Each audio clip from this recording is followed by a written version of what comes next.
It's okay. Off your mic. It's okay. Off your mic. Chai! Now wow, people wey suppose talk truth to power don't off mic. And if we talk, now 500,000 they go summer us, call them hate speech. But fear not, my ego don't come. Ingo torchlight every corner, nooks and cranny of all these bad people where they spoil our country.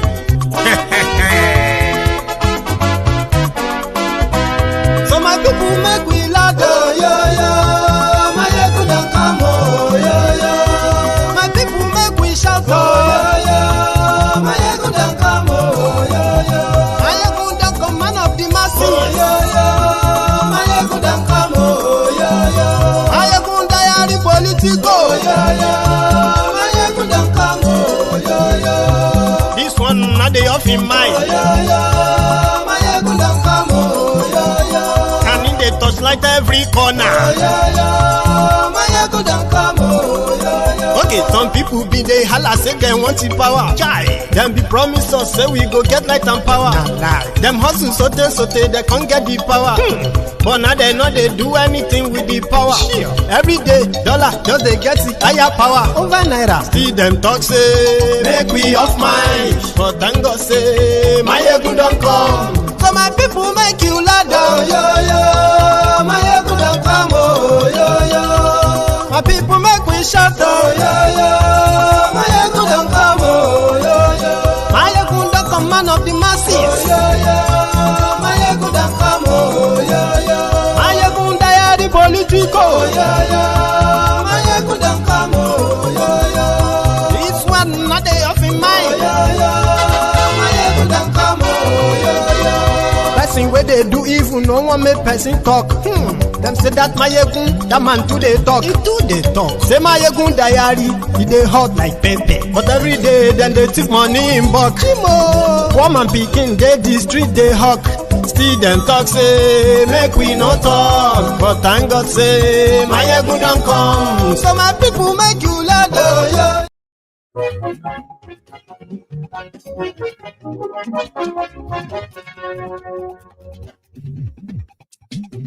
Hello there.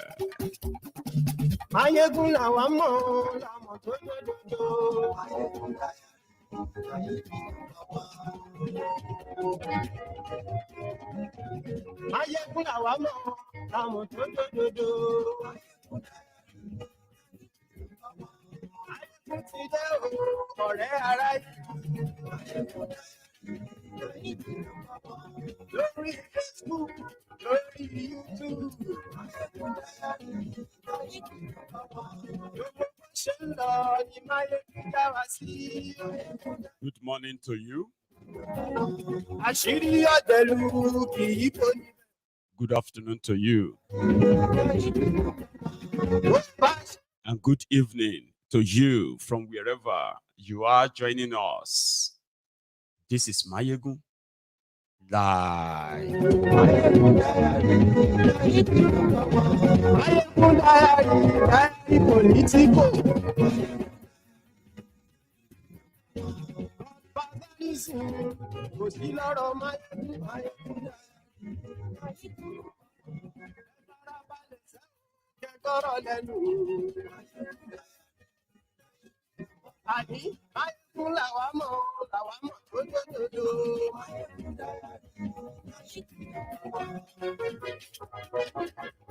That's right. That's true. Tell everybody. Thank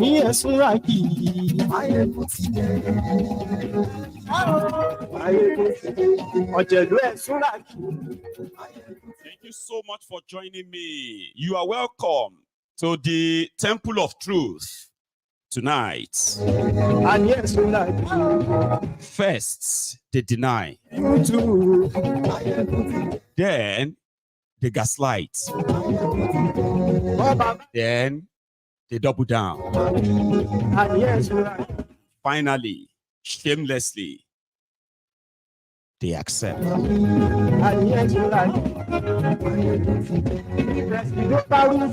there is something that you should be learning from this platform every minute or every hour you spend on this platform, is to never, ever be swayed by whatever these rogues says.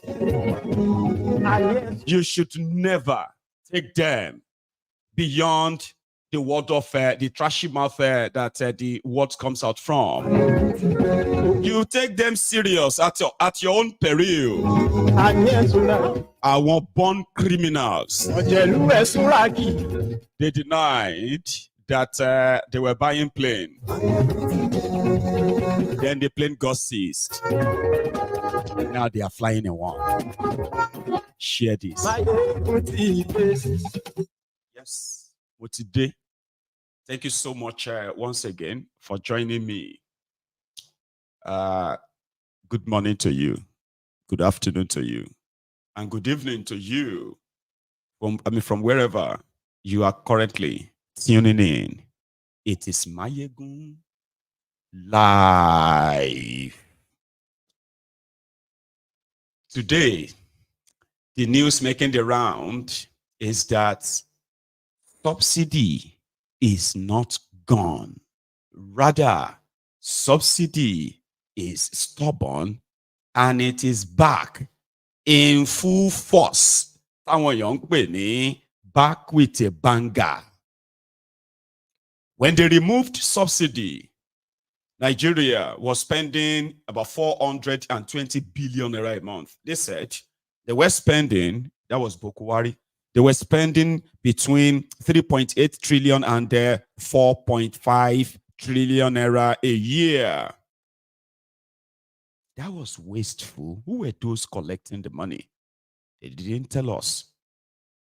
But Nigerians continue to buy fuel, their own fuel, at ridiculous prices that does not correspond with the same economy that we called then, back then, Buharinomics. So they destroyed everything. Then somebody came and said, oh, it's gone. We won't pay that anymore. They clapped for him. Do you remember? Don't worry. That's where we're going to start from this evening. Because the story has changed now. First subsidy. Unfortunate. The budget that I've glimpsed before I assume office and what I've had is that no provision is there for fuel subsidy. The first subsidy is gone.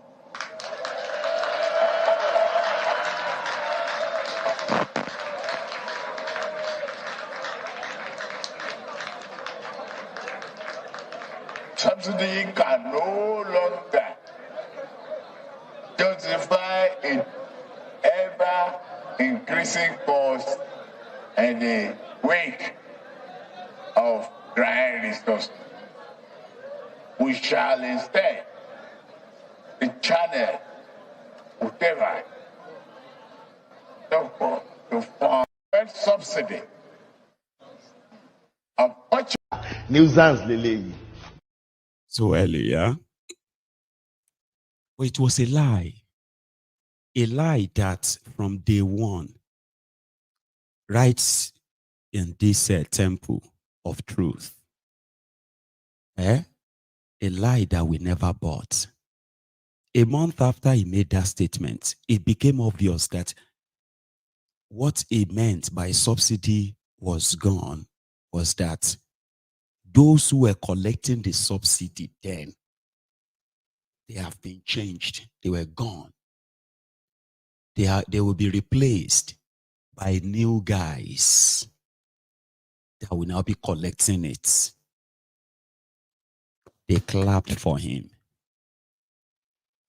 2 months after subsidy was gone, they started paying more than what Bokohari was paying when you were buying a liter of petrol for 160 naira or so, or 67 naira. I kept saying it here.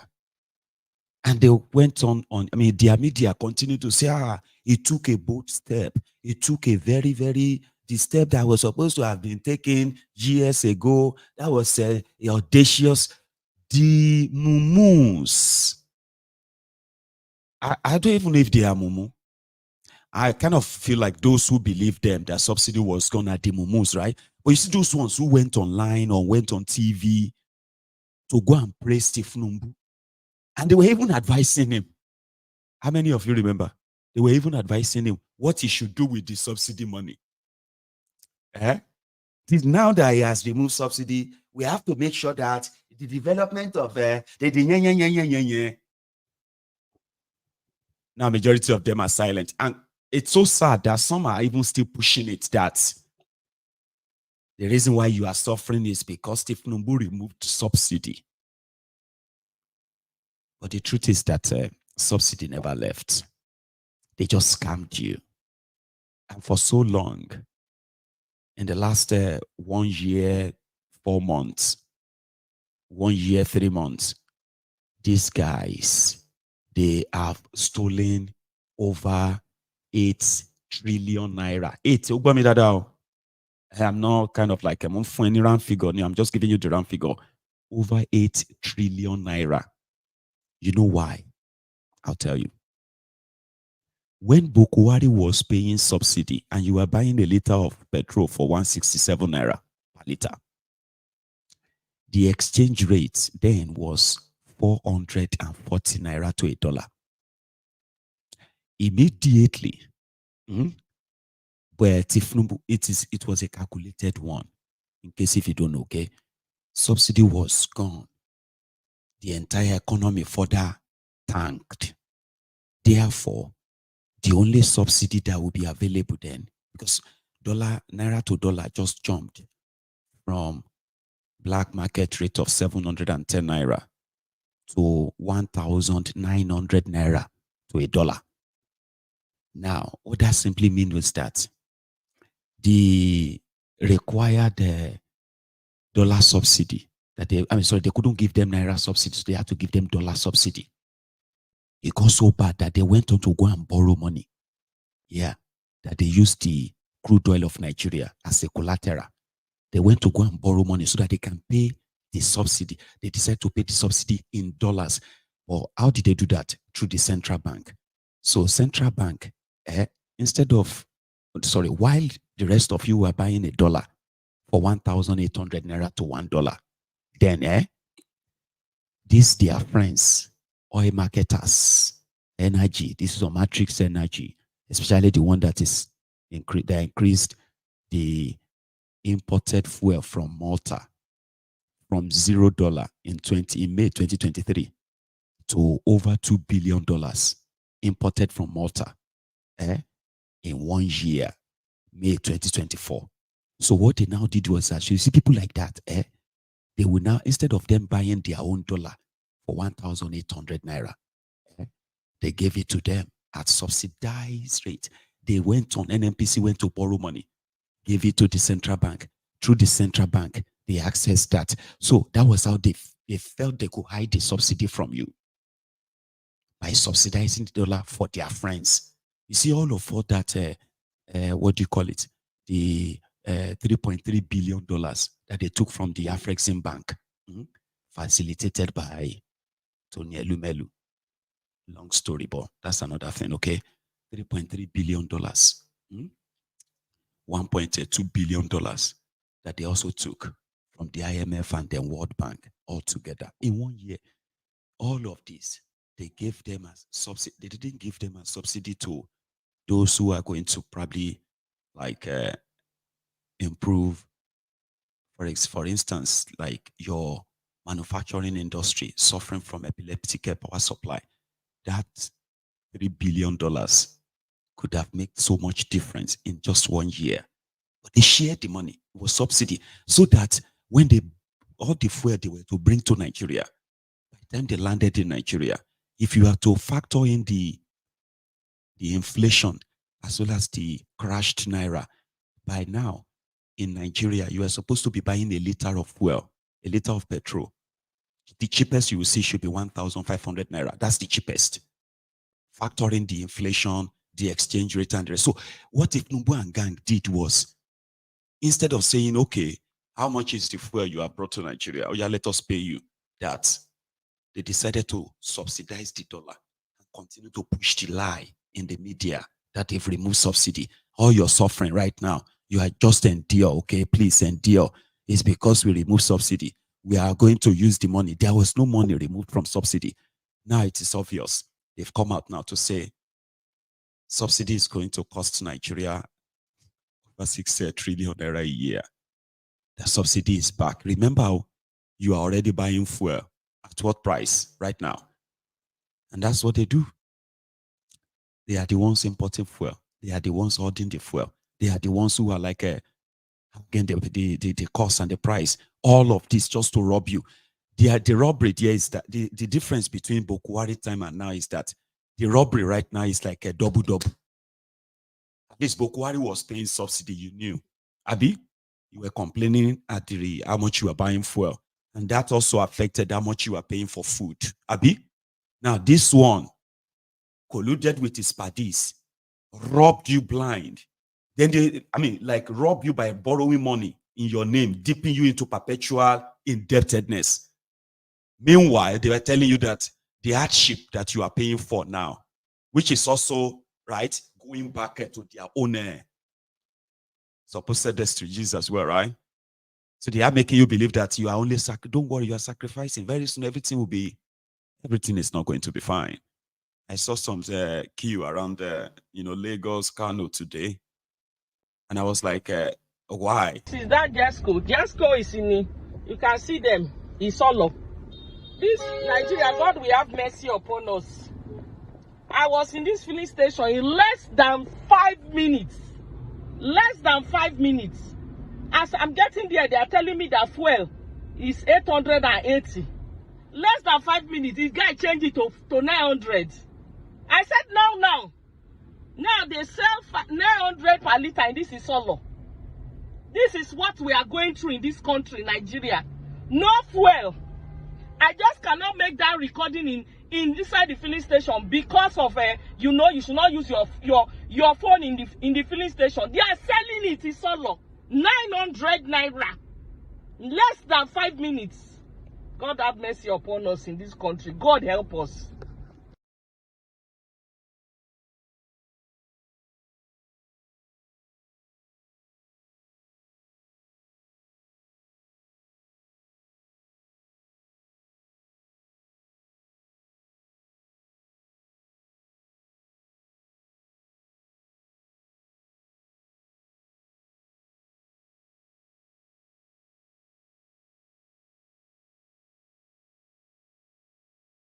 Is that Jasco? Jasco is in it.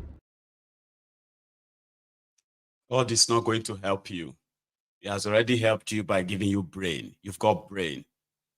So where do you think protests should start from? It should start from where all of them are gathered suffering. But rather, we all come back on to social media to lament. Anyway, thanks for letting us know, because if you don't rant that way, we will probably have some level of evidence towards what we are talking about. According to thiefnubu and Shitty Man, Bokohari handed them a collapsed country. Even though they still go around him and call him their leader, but when they face their victims, they had this to say. The people that wrecked Nigeria, they are called the elder statesmen in Nigeria. Poor man. He has taken some bold steps. The economy that we made was in a huge mess. But it wasn't for us. We were part of the Buhari administration. We cannot deny that. We belong to the same political family. It's not about poor man. That's the way that likes to, it wants to sound like somebody who is like, anyway, that's the shitty man. A Boko Haram terrorist, a sympathizer. That is the vice president to a drug dealer, heroin trafficker, certificate forger, election rigger, and treasury looter, thiefnubu. So those are the two guys in charge of that contraption. Nigeria is in a huge mess. The economy is in shambles, they said. But they were able to go ahead and spend over 150 billion naira on new aircraft for the president. Remember when they said it was all a lie? Shut out this thing, this rumor. Why do you people hate Nigeria? Why do you people want Nigeria? Why? The president is not buying any plane. Remember that time? 150 billion. APCwill and this team of criminals in their National Assembly of Thieves, they even kind of had a debate on that, remember? They officially said thiefnubu didn't ask to buy any plane. Can you believe that? The Senate president, the Nigeria Senate, supposed a body that should be performing the checks and balances on the executive. They joined the fray. Do you remember this? This was just 6 weeks ago, less than 2 months ago. Run the Senate by answering people in the social media. Because the social media is garbage in, garbage out. I was in Zanzibar attending to Inter-Parliamentary Union meetings when that information went out that the Senate President has said he will approve a brand new plan for the President, irrespective of whether there is suffering or no suffering. There was never a time such a statement came from me, because I've never had any correspondence to approve a plan or not to approve a plan. And I did not want to answer, but they went further to generate it, and then they went wrong as if I was saying that I did not care about the Nigerian people, I did not do this. We care about the President, we care about the Nigerian people. We will approve things that will benefit the Nigerian people. We will approve things that will improve the living standard of the people. At the same time, we will also take cognizance of the duties of Mr. President. If his vehicle is bad, we will repair the vehicle. If his plane is bad, we will approve money for the repair of the plane. So that is not an issue. There is nothing before us. I don't think you should bother about it. Somebody called me and said that he was quoting from BBC, that what I said in Senator Mongoro's house, that the statement was false and should be disregarded. That I was now saying that I will not approve. That is what you may call anticipated blackmail. The purveyors of the story know very well that maybe there is problem with the presidential fleet, and that where they will go to will be the parliament. And so they are now trying to do anticipatory blackmail to tell us if they bring it, do not look into it. So I think that we should ignore them and focus on what we are doing here. I've read the president's correspondences to us. There was nothing touching on plan or no plan. But I can tell you that when you hear stories such as the death of the vice president of Malawi as a result of defective plan, and then you hear stories such as the death of the president of Iran as a result of defective craft. In fact, this time it was a helicopter and all that. We shouldn't ever dream and allow such to be a portion. It won't be. Yeah, the Senate is very responsible. The National Assembly is very responsible. We will look into issues that will benefit the governance of the country, irrespective of anticipatory blackmail. Get the words, anticipatory blackmail. They know very well that something like that may come in future, and if it's a necessity, the Senate will look into it. But there is nothing like that before us now. So they can go ahead, anticipate and blackmail the Senate President. It will not affect me. Minority Leader, you may wish to second, not what he said, but just second the motion that we adjourn for about 1 hour to come back to approve the votes and proceedings of this August chamber. Proceed. Mr. President and distinguished colleagues, I'd like to second the motion made by the Senate.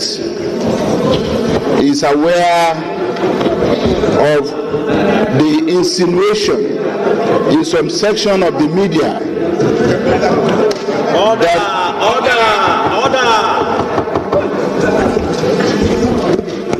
Mr. President, in closing, I want to say that the Senate is aware of some insinuation in a section of the media to the extent that the President of the Senate, leading this Senate,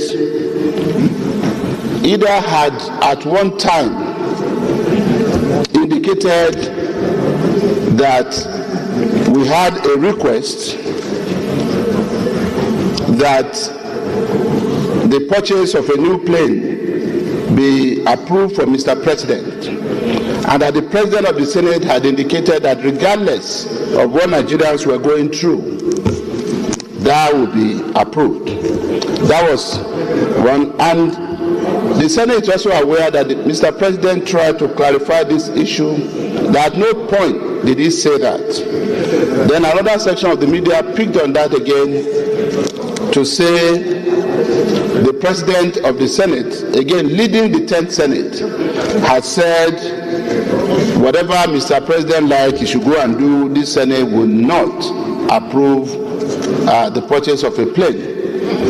And as we sat here today, a section of the social media had also been circulating that we had gone into an executive session to discuss about the presidential request for a new plane and how we are going to approve it.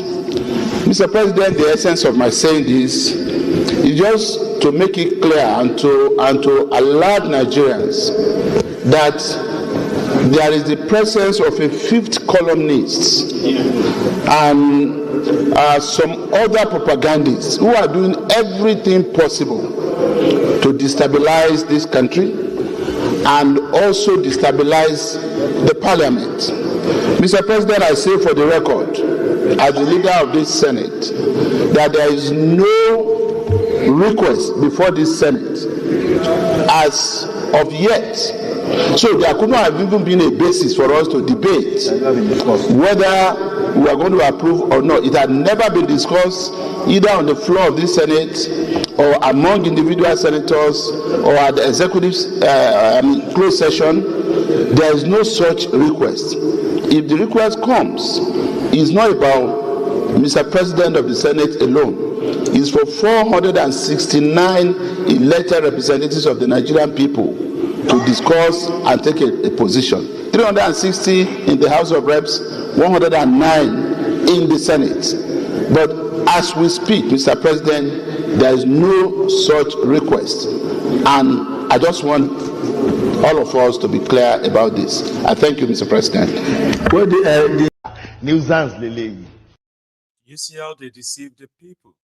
Somebody said they lie so much that they themselves can't differentiate between lies and truth anymore. They just flow with it. So can we all now agree that thiefnubu has committed an impeachable offense because he has taken money? Number one, he has paid his friends over 6 trillion naira as confirmed. He paid it for subsidy. A total that is actually like over 8 trillion naira. Baba, that didn't get any approval from anyone.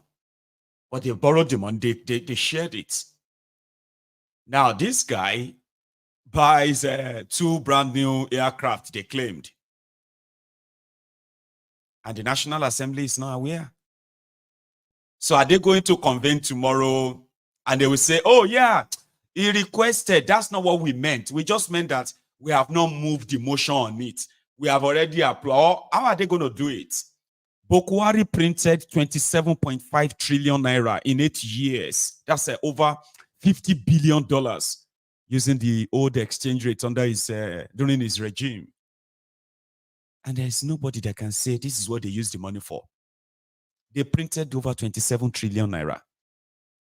And whew, gone. Gone. All they had to do was just to give the Senate $25 million cash.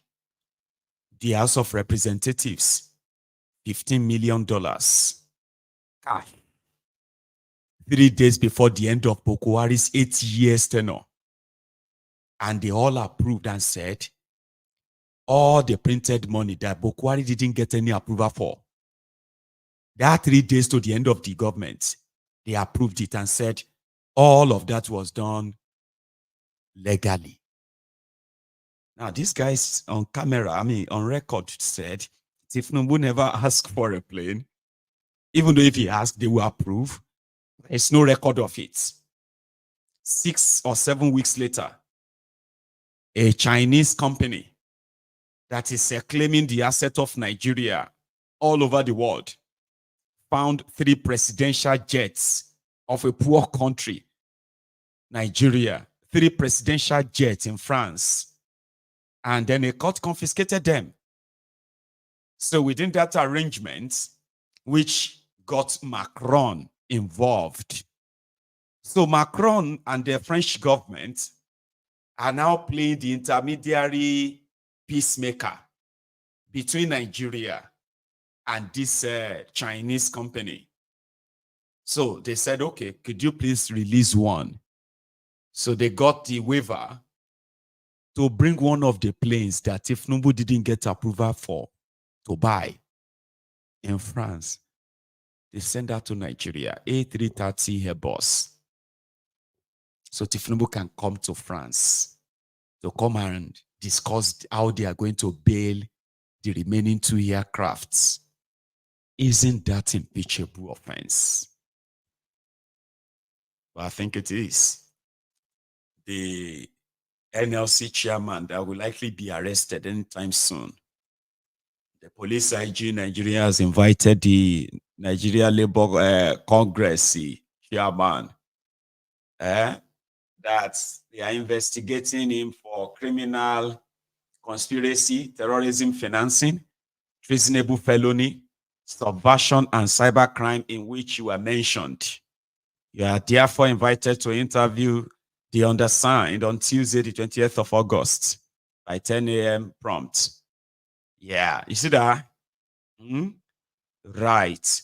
On the right-hand side is the new aircraft that thiefnubu just used 150 billion naira to buy. The one they sent down to Abuja to bring him to France. Guess what? When Bayo Onofunuga will actually sort of a tweet about thiefnubu going to France. They did something, they call it a press release. Give me a sec. I want to bring it up, okay? Just 1 sec. I should have done that before now, right? So Onofunuga, in a presidential release, let me put that on the screen as well. Here you go. So the aircraft that thiefnubu did done bought for himself, without their approval, indeed, Bayo Onofunuga actually said the president departed Abuja Monday for Paris, France, using the new Airbus A330, which replaced the 19-year-old Boeing B737-700, right? Bought under the presidency of Obasanjo. You see that line, eh? You see this line? It's a line to say thiefnubu has replaced the presidential jet that Obasanjo bought. It's too old and dangerous now. Sure you get now. So, and that's how they announced it too. He now flew in it to France. So first thing first, so that you can know why he bought a new aircraft, okay? It was bought by Obasanjo a long time ago. So thiefnubu cannot be, flying in that. The new plane bought far below the market price. Saved Nigeria huge maintenance and fuel cost, running into millions of dollars yearly. So Nigerians should be happy. thiefnubu saved you money. Eh? You get that? Now, the recommendation to replace the yen followed an investigative hearing by Nigeria's parliament. Emagbo, APCwill said he never asked them, okay? And they never recommend one. They said, APCwill, National Assembly, they said they are the one who questioned the plane safety record and cost efficiency, especially after it malfunctioned during a trip to Saudi Arabia. The Nigeria Senate Security and Intelligence Committee recommended replacing the aging aircraft in the presidential fleet to reduce downtime and operational expenses. The new plane is spacious and is furnished with the state-of-the-art avionics, customized interior. Here you get. Oh yeah, clap for him. You should be happy. Eh? The shameless criminals you have in you call your senators. They were the ones who they said, Koolu said they were the ones who said he needed new plane. APCwill said no. thiefnubu never asked us that he needed a plane. So they are fooling. They are supposed demumus who listen to them. Here is one of, or who was one of them. You remember the Dildo Senator? Yeah, the one that beat up a woman inside the Dildo shop in Abuja. And they come, they ask, waiting man they do inside the Dildo shop. Anyway, long story. It was removed by a court that said he rigged or something. If not, it will be there right now. But still, he had few things to say about how much they get paid. Minimum wage in Nigeria is 30,000 naira. Was 30,000 naira. Right now, still probably less than 30,000 naira in some places. Others have kind of said they will pay 70,000. So let's stick to that. Averagely, 70,000 naira minimum wage in Nigeria. How much is the salary of a senator? Listen to this guy. So why the car allowance again when you've already gotten 160 million naira worth of Jeep? Well, you could have allowed me to first of all land before you load the second bullet. Because it's okay, it's like your cannon is already loading. Cumulatively, when I was in the Senate, cumulatively all the allowances put together was 14.4 million naira per month. Okay. My salary was 1.something million naira. You have wardrobe allowances, you have your vehicle allowances, you have other allowances put together.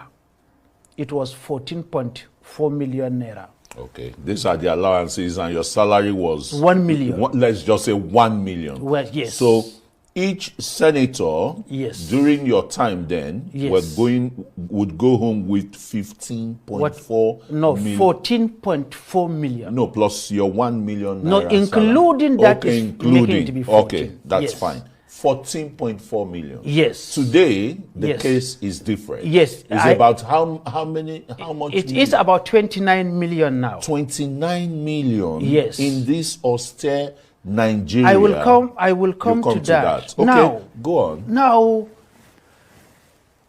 29 million looks big on paper. Just on paper. Just on paper. I am saying this as a very honest man. I am not trying to support National Assembly, an institution so vilified, and I have been a member of that vilified institution for 5 years. I am not siding with them, but I will bear the facts on the table. Openly, very quickly, but you are happy with the humongous money, right? It is not humongous. Just on paper. It is just on paper. Okay. When I was in the Senate, my monthly salaries and allowances put together was about 14.4 million naira. Yes. And at the end of the month, the company I founded, which I was the managing director and the chief executive officer, when I won election, I had to leave the company to go into governance.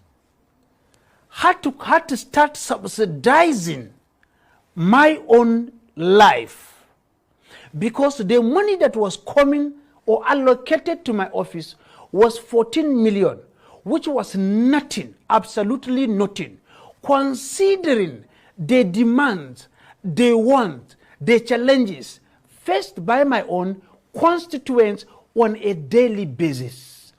Now, let me put it this way. What are they demanding? Somebody will come and tell you today his wife is sick, he is sick, his children cannot pay school fees, he's in the hospital.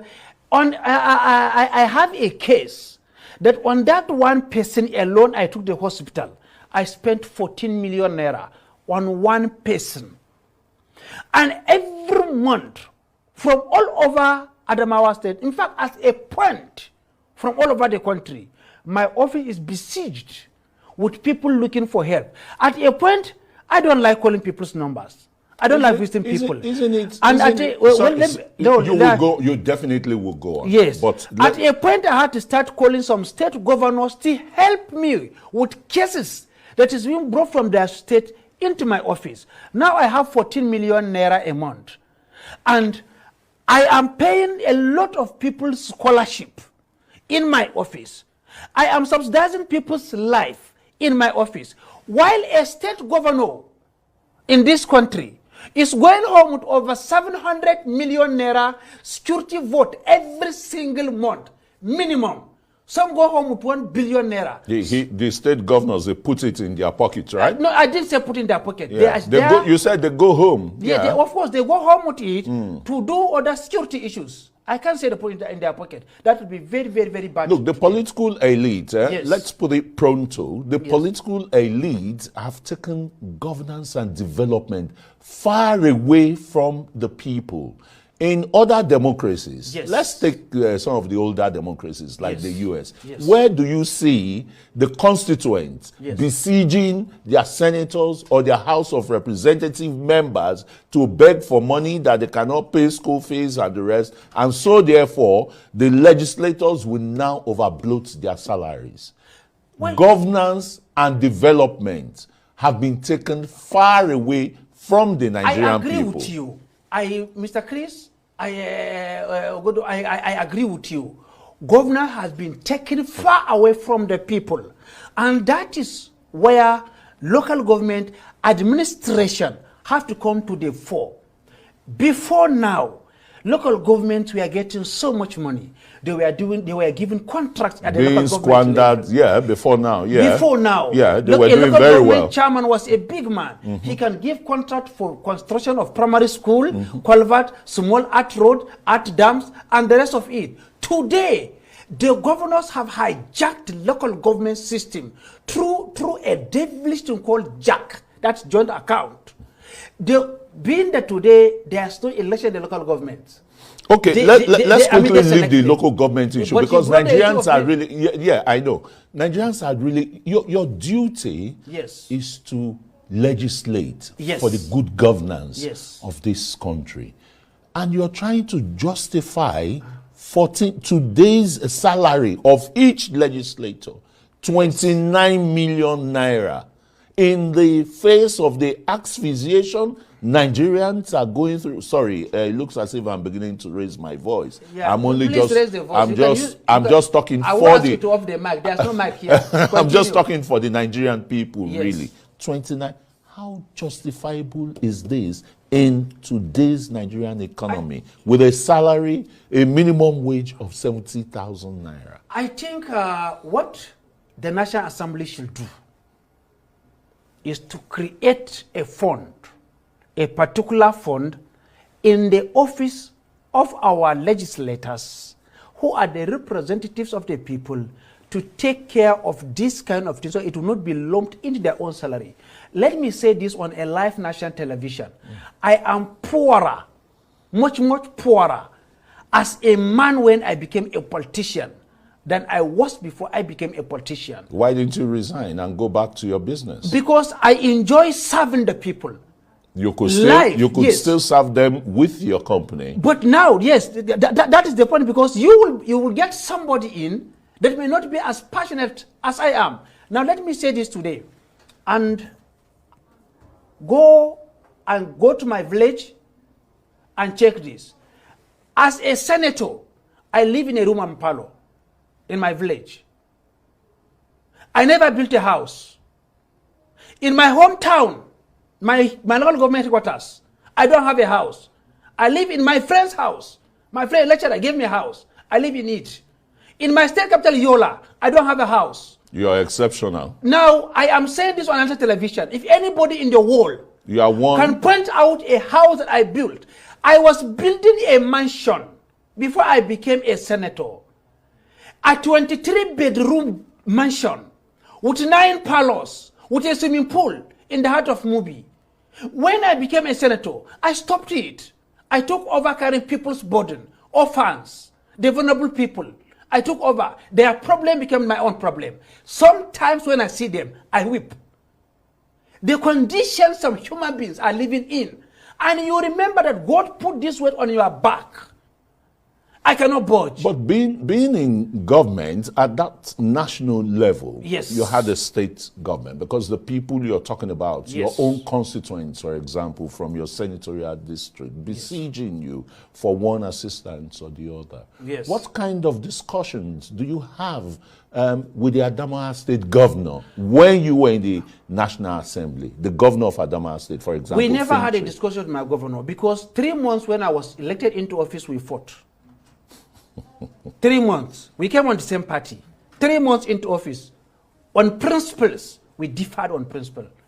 He might be doing his own right in his own way because he's not here to defend himself, and it will be wrong to talk about him when he's not here. But we disagreed. He has the right to come and appear. So if he 3 wants months, we parted ways. 3 months. In the next 1 year, I decamped to another party because I can't sit in the same room with him. And you know why? I don't like injustice. Nuisance, Lele. Those are the characters who are making decisions for that contraption. I like it when I see them on screen like that. I kind of like it so that you get to see them one-on-one and be where you are. You are just like, what? 29 million naira, and that is just on paper. This greed runs deep. If I begin to kind of break them down for you, right? But I still have a lot to share tonight. An average senator in Nigeria right now goes home with nothing less than 55 million naira every month. You heard me right. 55 million naira every month. And their principal officers, like APCwill and co, these guys are not going home with less than 1 billion naira every month. Yeah, you heard me right. 1 billion naira every month. Because what they do is that they always tell you about their salary is 1 million. Okay? But you have no idea that APCwill in 2024 alone is going to cash out 21 billion naira from the Nigerian 2024 budget. I don't know if you know that. Yeah, he's spending 19 billion naira to buy refrigerators for the women in his constituency. He's spending over 8 billion naira to construct a solar powered street lights for the people of his constituency. And so many other things they talked inside that budget. It is called budget padding. There were so many of them that will conveniently tell you, well, I didn't receive, all I received was 500 million naira for constituency. My constituency allowance. And so they share. So yeah, you heard him. I became poorer. I was building mansions, 23-room mansions. People are going to them to beg for money to pay for school. They are going to them to beg for money to feed. And the idea to help their constituencies to give them the money. And I think I've shared that on this platform before, that their constituency money and the rest of that, which gives so much money under their control, they are allowed to spend it as they want. And with thiefnubu, now everybody don't they collect their share. You see, those who could actually cause problem, they are those who have been settled.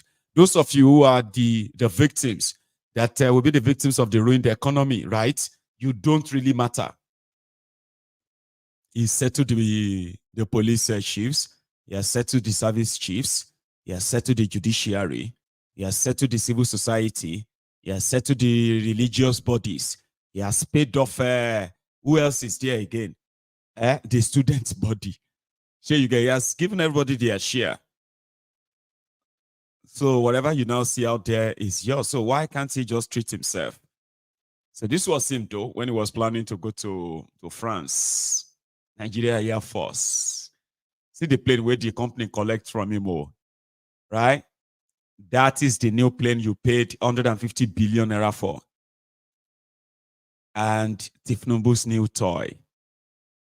When everybody don't they collect their own share, why would anybody complain that a poor country that is begging people to borrow them money can afford to buy them, I'm just saying, that's a Nigerian thing, Abi. But here is the thing. Professor Lumumba had something to kind of say on that, which I believe further explains this more. A effed up continent, effed up people. There is no coming back. I hear in Nigeria economists and politicians telling me that the GDP of Nigeria is 500 billion United States dollars, and that therefore it is the biggest economy in the world. I am reminded of the words of Yoweri Kaguta Museveni, my friend, when he says, in a debate between dwarfs, what is the value of one dwarf saying I'm taller than the other dwarfs?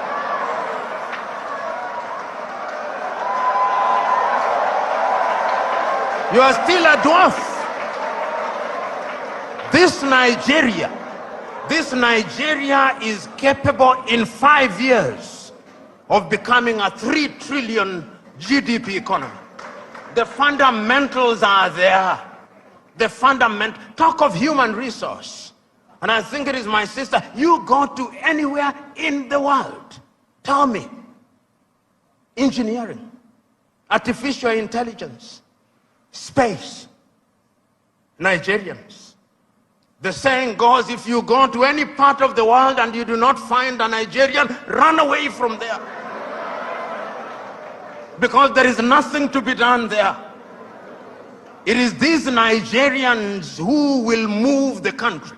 I keep on reminding my Nigerian friends, you say you are 220 million. No, you are not. I suspect you are 300 million. And if my suspicion is correct, you owe this region and this continent the talent. You know, when people talk about instability in Nigeria, I ask them, can you handle refugees from Nigeria? Can you? You cannot. They'll overwhelm the entire West Africa. So it is in Africans' genuine desire that Nigeria remains great and becomes great. All the ingredients are there. Writing in 1983, Chinua Achebe, in his book, The Trouble with Nigeria, said that it is simply and squarely a problem of leadership. That is an African problem, and I also want to say it is also a problem of followership. Before the Ezemwe started speaking, he talked about what is expected of him in the village. When you are appointed into a public office in Africa, they actually expect you to be a thief. And if you don't steal, they say you are not wise. So in the minds of many people in Africa, Abuja and Lagos are hunting grounds where they send their sons and daughters to steal, to take antelopes, which they share in the village. That thinking must change, because service for humanity is what we must look at. And I have no doubt in my mind that Africa can do it. When I look at Africa and I look at Nigeria, I see an Africa that is capable of rising because our sons and daughters now present in the continent and even in the diaspora. You go and see the Africans in the diaspora, whether they are in Antigua and Barbuda, and my good friend here, the ambassador of Antigua and Barbuda, Wallace Williams, Trinidad and Tobago, will agree with me in that regard. You go to St. Vincent and Grenadines, you go to Jamaica, everybody now wants to come and invest in Africa. But we must make the circumstances right. So we must improve our politics. We must make our laws enabling. We must improve our agriculture. We must improve our health. We must improve our education system. We must improve the quality of the environment so that we stop our young men and women dying in the Mediterranean Sea, dying off the coast of Dhaka, going into modern day slavery in Saudi Arabia, in that part of the world. It can be done. We have seen here. Amen. That's Professor Lumumba. He is from Kenya. And then, at least undisappointingly, you will say he's an orator. I love listening to him. So he's like one guy that people from outside Kenya sort of love so much, but Kenyans see him as Femi Falana of Kenya. You know, that kind of thing. That he is also a friend to all the establishment, even though he speaks directly to them, like in the public forum like that. But like in Kenya, he is the friend of the establishment. So they don't really kind of rate him that much. Like some of you carry him, like, I mean, some of us carry him. I just love listening to him because he always had that chance of probably speaking directly to the face of these rogues. And they laugh. Fortunately, they laugh. They laugh. A young man was working in Lagos, and then they told him his sister died in the east of Nigeria, and he told them, please don't bury her yet. I will get permission from my place of work so I can come and be there. By the time he got permission, was able to arrive, the woman had been dead for 11 days. They embalmed her and kept her in the house. But he had an handkerchief that had been anointed by us, and he entered carrying the baby of the woman who died, because the woman had a little child before she died.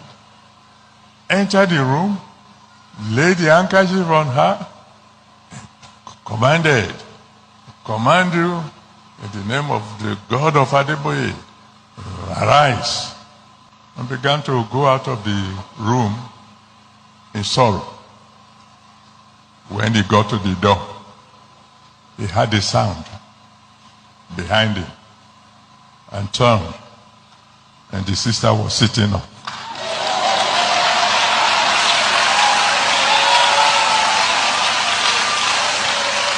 A young man was walking in. Oshoni, Ajeni, Elebologun ni, Amaniseni ni, Afaimaniseni ni, wọ́n á fi yín sílẹ̀. Amen. And those are the reasons why, that's one of the reasons why Nigeria will never be a real country, or the Nigerians will never have anything called great country. It's never going to happen. Because rather than stand up against those who are responsible for the degeneration of this contraption, they told us to go and pray. Go and pray. Go and pray. When people steal money, they should go to jail. When people violate the law, they should go to jail. But not in Nigeria. You see, Nigeria is a place where somebody who looted his own state, gone underground, declared wanted, and he sent lawyers to the court to go and tell the court that if they could bring the court down to his own, his town, that is the only time he's going to attend the court for his own corruption case. Only in Nigeria. Go and pray. Pray. Pray for your leaders. What do you mean? Pray for them to succeed in looting you? I don't understand. Yeah, from Kogi State. You've heard about Yeye Bello. Is one crazy maniac, right? Right now, very soon you're going to see the poster of Yeye Bello for president. And before you know it, they're going to tell you that Yeye Bello, those who are chasing Yeye Bello for stealing over 80 billion naira from Kogi, they were just doing so because he's a political enemy and all other stuff. Only in Nigeria, the crime scene or the crime capital of the world, in this kind of, in this order. But these guys are not giving up. Okay? We're going to go to Kogi. We're going to go to Abia. Then we'll see a few places to stop, okay? If you haven't shared this broadcast, please share it. Let's go to Kogi. Kogi State is that, and at men of the press, I want you to help me ask the federal government, the Inspector General of Police, and the security agents, if at all Kogi State is still in Nigeria. Because most of the things that happen in that state, I don't think Kogi State is part of Nigeria.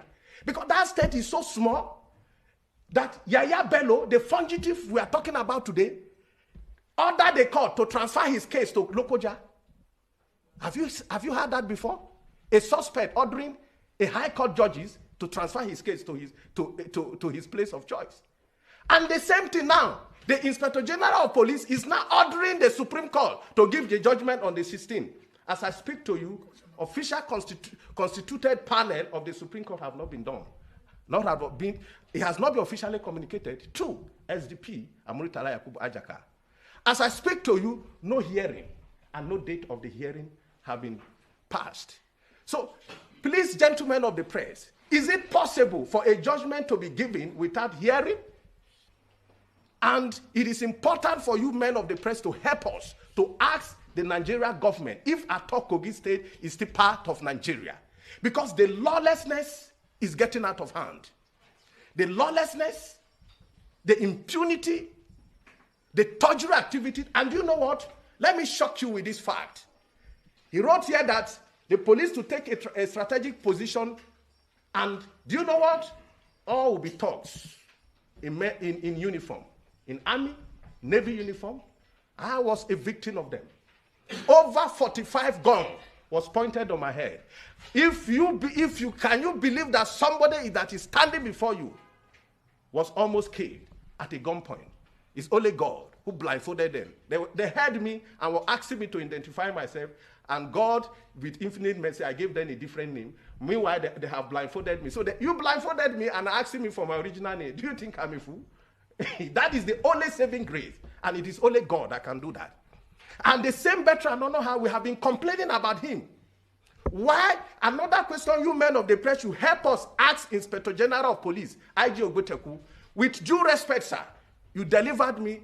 You flew all the way with helicopter to Lokoja to save me. But then, sir, there is still more work to do. After you saved me, your man, he's still there. 2 of your officers were killed. And today there is nothing have been done about that. It is not by force to impose your son. Let me tell you this. It is not just about Kogi State. It is about even both the central, the west, everybody everywhere is bankrupted. The governor who he brought Ododo is from Okene, his cousin. The chief of staff is his son. Let me tell you this and I challenge him severally as men of the press. I am challenging Ododo, I am challenging Bello, I am challenging Ali Bello to come out with his DNA test. If Bello is not his father, he should produce his father and his DNA test. I came from Nomagedo to Tubatu. I have a family. My father is known. His identity is known. If you say I'm not the son of my father, within 24 hours, I'm going to produce you my DNA test. I challenge them to produce Bello DNA test if it's not Bello's son. The Accountant General of the state, Okene, what is the relation between him and Bello?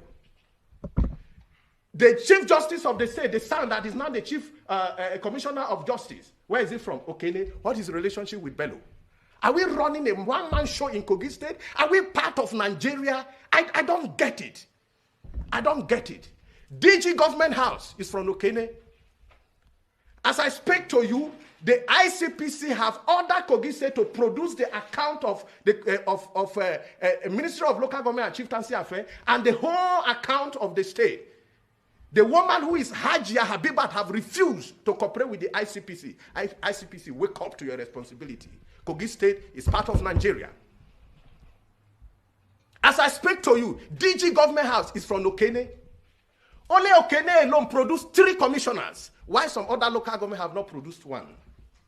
As I speak to you, The biggest local government, the second biggest local government in Kogi State have not produced a single commissioner. It is imperative that we look into this affair and don't hand over Bello. See, EFCC are looking for Bello. They can never get Bello unless justice is given to the people of Kogi State. He will continue to rule in government house, and it will be extended to other states. Other governors listening. If you embezzle money and government want to go after you, put your son there, because they are doing it in Kogi State. If he succeeds, which I believe it will not stand, but if they allow it to stand, trust me, every governor in Kogi in Nigeria will follow suit. Embezzle money, steal, put your son, gather some money, bribe all your way through, and nothing will happen. Banana Republic is better than Nigeria if we follow that suit. Now, from every indication, Yaya Bello have reduced EFCC to nothing. They should ask the president, has he forgotten so soon all the insults that Yaya Bello rained on him during the presidential election? What is that thing now that is making them to be shielding this man? After 8 years, he's still in the government house, and they want to tell us that they don't know where he is. But press, we are appealing to you people to direct this question to the president. Where did we go wrong in Kogi State? Why is it that Kogi State case is different from every other state? A lot of people have been killed in the course of that election. 2 police officers were killed in that election. Yet, Yaya Bello is untouchable. If the president wants to redeem his image, he should know what to do. We know where Yaya Bello is, and they can fish him out. The only way they can fish him out is to give the people the justice. Supreme Court is a constitutional court, and anything they do will either mar this country or make the country. Him in Benghazi Street, he was booted out of that place by Ododo, either in his boot or in his car, or however they moved it away from there. Straight to the government house with all the entourage, with police, with all his talks. Have you seen him outside anywhere since then? No. So he's in government house. The question is this: is Kogi State conquered? If we are conquered, then where is the face of the commander-in-chief? Are we still part of Nigeria? If we are, but for God's sake, we are calling on the commander-in-chief to call these people to order, to avoid anarchy. People are dying. Those children of the poor that you are suffering and neglecting today, trust me, when the jungle mature, they will start crying back and fighting for their rights. 70 years old man.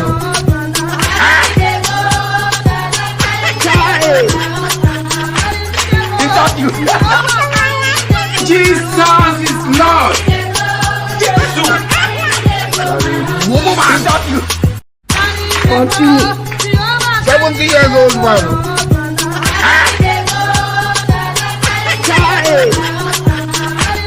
Is that you? Jesus is Lord. Is that you? Carry me they go, daddy, carry me they go, my husband does. Carry me they go. That's Nigeria in a crisis, no doubt. But in my own book of surprises this year, there was never a time I expected Kogi people to come out and say, Sheikh Kogi is still part of Nigeria. What did we do wrong? Well, all these questions, right? Just kind of like, they just demurs me like, okay, I'm listening. Yaya Bello, the fugitive, lives in the government house. He drives around in the governor's convoy, protected immunity. The policemen that are guiding the government house in Kogi, the policemen and the rest of security guys who are with the Kogi governor, they see Yaya Bello every now and then. They probably just have gists every now and then. They take him around every now and then. But Nigeria is looking for him.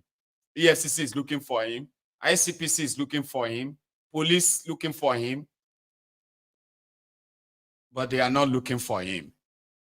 They just make us believe. They made us believe that they are looking for him. Nigeria is a crime scene. It is not a slip of tongue. It is a real fact. You know, when they say fact, a factual statement, right? It is. Nigeria is a crime scene. Talking about elections, talking about killing people, talking about a crime scene and the rest of that, what Nigeria represents.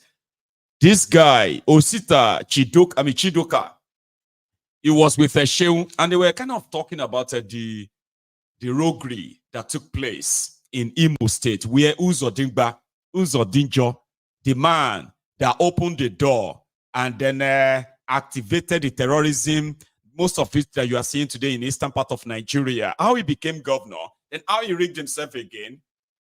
Somebody was doing a scientific analysis of it.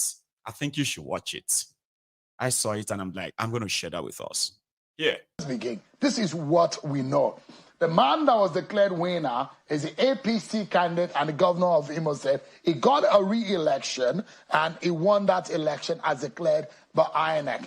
But this is what we do know. 29.4% as a voter turnout.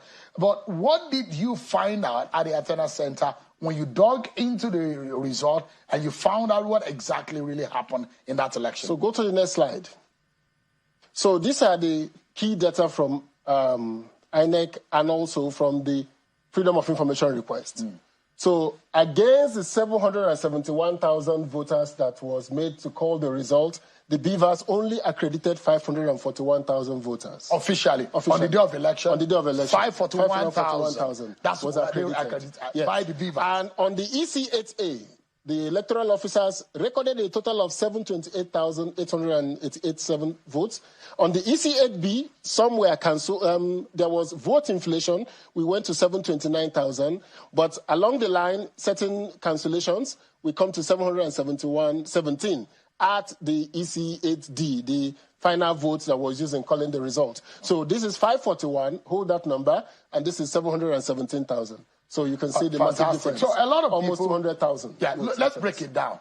This is on the election day. Yes. What the Beavers officially, the instrument for accreditation. Accreditation. Fantastic. Yes. And the Beavers emerged from INEC wanting to say accreditation and voting is going to commence almost at the same time. Simultaneously. So you accredit, you vote. So there is no way you could have accredited 541 and 717 will vote. And because usually, no accreditation, no voting. That's usually, the Beavers has a memory. Yes. It captures in its memory. Yes, it's stored it. What is being accredited on the day of election. 541,000. But now there are discrepancies in these figures. Now, Correct. downloaded from INEC Viewing Portal, which are the result that has been scanned by the officials of INEC onto the INEC, onto the IREF. So if you go to the next slide, you will see what we saw on the IREF.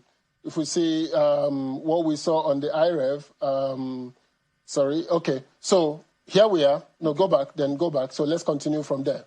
So there was significant non-compliance with INEC electoral guidelines in 1,101 polling units, where the results, the total votes cast, did not match with the Beavers accreditation. So that is to say, Beavers accredits A number and they recorded B numbers. So the number of voters were more than what the Beavers accredited. This only happened in 23% of the polling units. Now, hold that.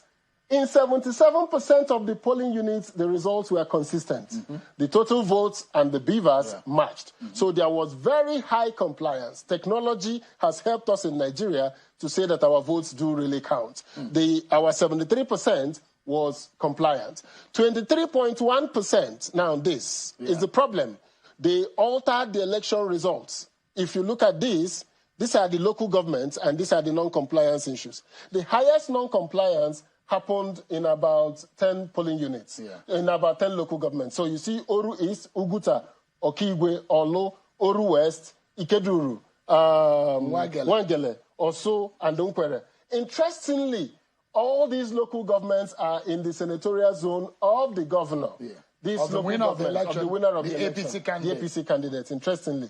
But the highest was in Oru East, the local government of the governor. That's where we saw the highest non-compliance. So what happened was that whatever we saw as the official result, yes, either the one uploaded on the BVAS, the one uploaded on the IREF, and the one INEC had, eventually, as given to you by INEC, yes, there were discrepancies to the original result has been announced. Yes. So let's go forward. Now, there was overvoting in 807 polling units. In 875 polling which units. Makes 18.3%. 18.3%. Yeah. And it accounted for 345,000 votes, 47,560 votes. So these votes substantially impacted the final results. Now, again, where did these votes come from? It came from Oru, Oguta, Okigwe, Osu, and all the Wangele. So this is where these votes came from, where 54% of these polling units with overvoting are in 5 local government areas. 4 of those are in the senatorial district of Olu. So we saw a situation where the total vote cast were higher than the votes accredited. All right. If you look at it from the diagram on the screen, so in blue you will see the BVAS accredited voters. Yes, on the day of election, the blue. Yes.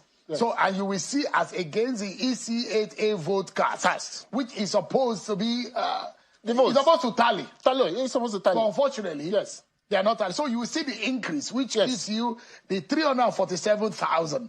I mean, the 18.3% unaccounted for, which we could not validate. We could not validate. Officially. So what that means is that by the INEC rules, once the votes are more than the BVAS accreditation, you cancel that polling unit.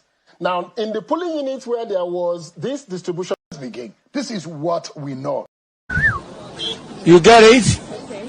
If you don't get it, forget about it. You get it? Okay. If you don't get it, forget about it.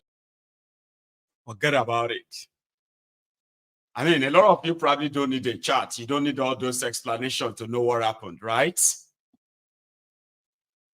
Go to court, they will say to you.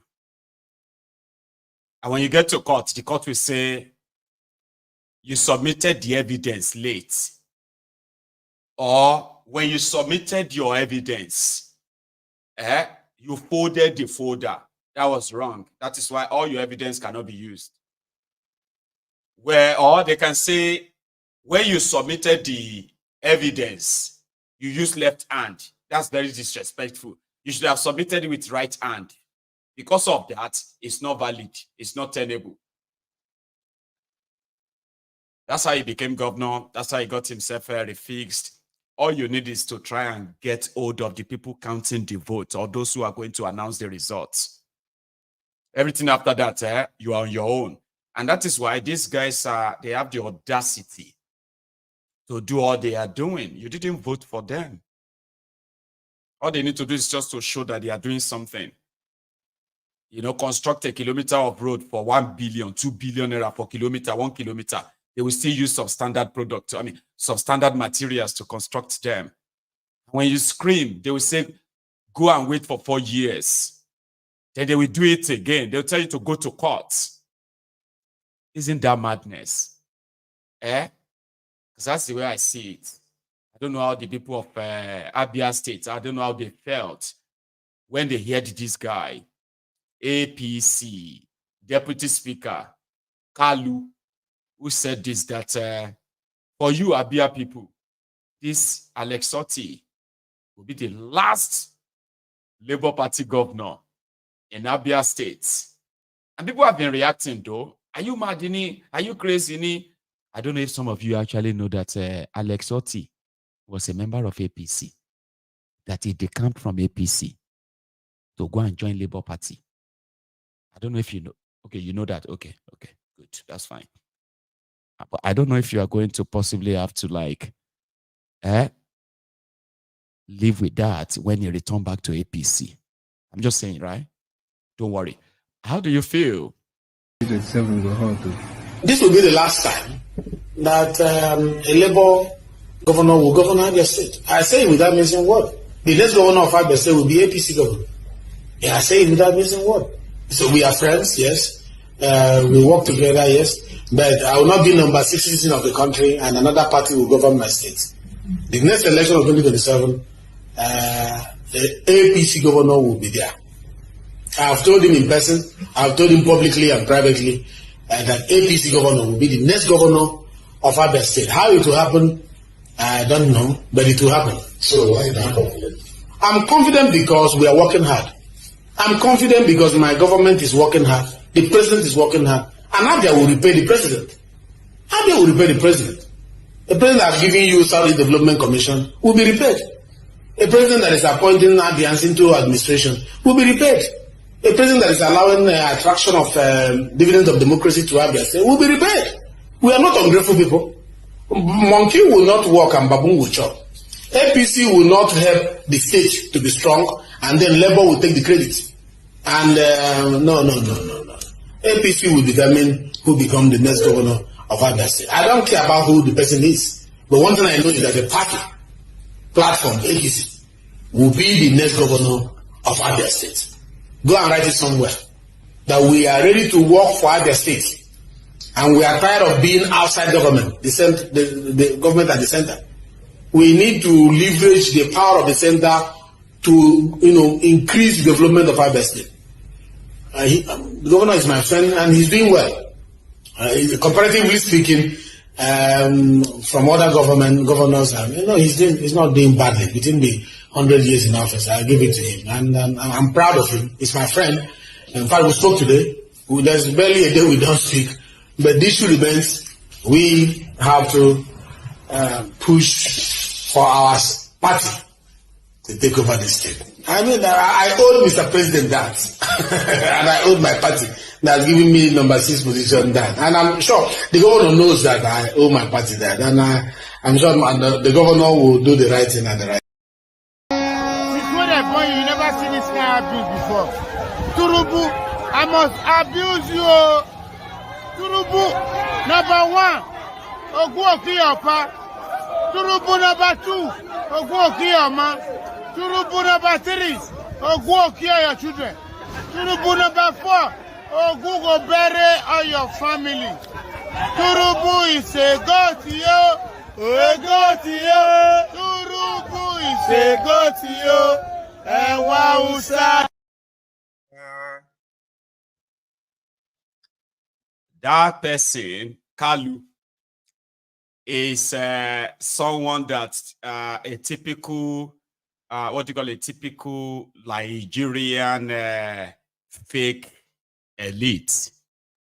I'm number 6 man in Nigeria. And therefore, if I can be like that, I speak for my people.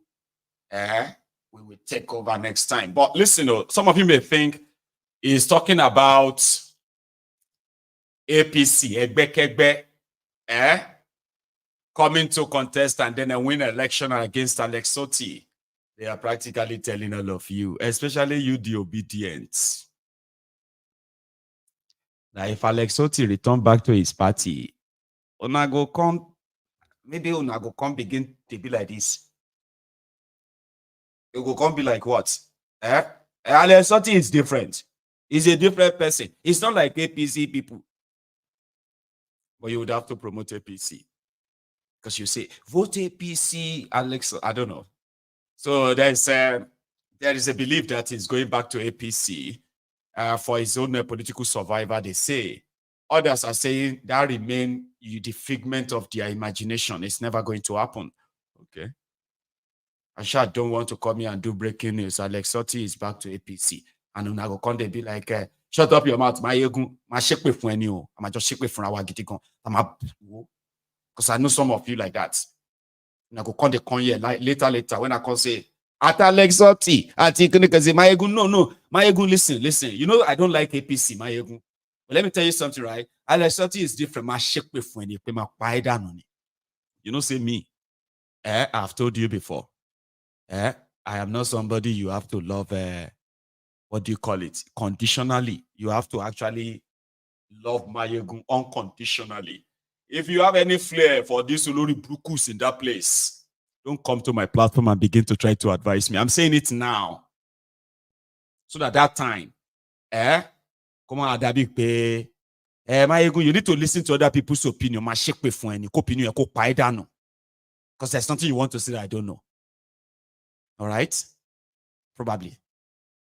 But we are seeing the sign, no, come out because like but I don't see the sign. This one of my own friend, you won't contest for local government chairman in Kano. So meanwhile, before I even go to that guy in Kano, some people believe that, no, don't listen to him, Mayegun. He's high on drug. In fact, the Abians will show him his place in 2027. Una to get this confidence about. Some of you are actually like psychologically preparing for another election, 2027. You are ignoring all this obvious setup that you have. You are ignoring that. You are joining them to do. You wait, Mayegun, worry. Some are even getting ready. I'm not nobody I get anything probably to discourage or kind of stop you. I'm just saying that you are psychologically preparing to participate in the charade election, right? So that you can return back here and then we can talk about how you were cheated out. You must be on drug. And you should join these guys. Mama tell me, say, make I no do ICO. Fire sing.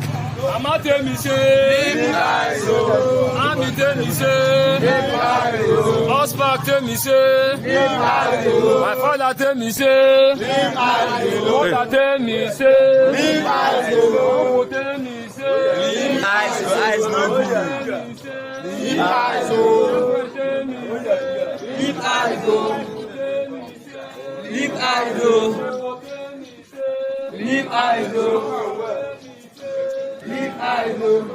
These were the men that were caught smoking in Kurumini's eyes.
So Papa tell me, say, leave ISO, stop drug. That's what they mean, right?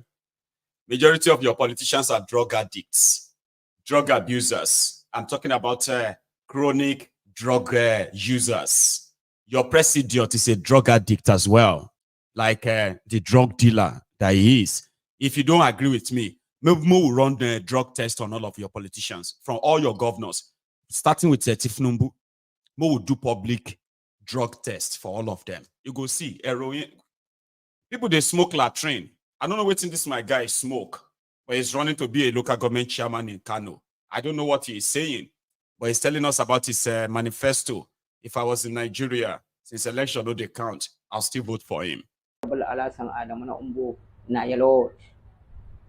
The woman in the man in the money available in free. Zan ba da kuɗi jari empowerment ga matasa da dattijai kyauta. The boys in the school available in free. Zan ba da ilimi kyauta game da ƙananan yara.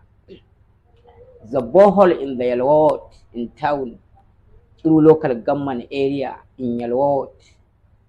Zan ba da borehole kyauta. The Yellow in the fertilizers in Indromas Yellow in Honorable Alasan Adama Umbo zan ba da taki kyauta ga manoma. The Yellow, the rice in how many moto? How many 15 moto na Yellow zan ba da shinkafa rice. It's like a mixture of Hausa and English. Do you understand? So he was kind of telling them that he would do 2 roads that links 2 local government areas. He will build them boreholes. We'll give them rice. We'll give them this and that. Are those not actually things that will impact the life of the people? That's why I said that I don't know what is smoked. Somebody said he smoked gum. Others said maybe in a latrine. That's your problem. You're looking down on him. He's talking directly about, I will do this if I become local government chairman. Well, some of you are already judging him anyway. So yeah, it's a pal that I will vote for if I was in that contraption as well. And that's that. Did you know that over 1,000 people that were kidnapped during the last protests are languishing in their different cells or prisons across Nigeria? So today they said they were bringing some of them on trial. I mean, so to trial in Abuja, I must see police presence. So that you are bringing people, harmless protesters, peaceful protesters, right? It's all of this.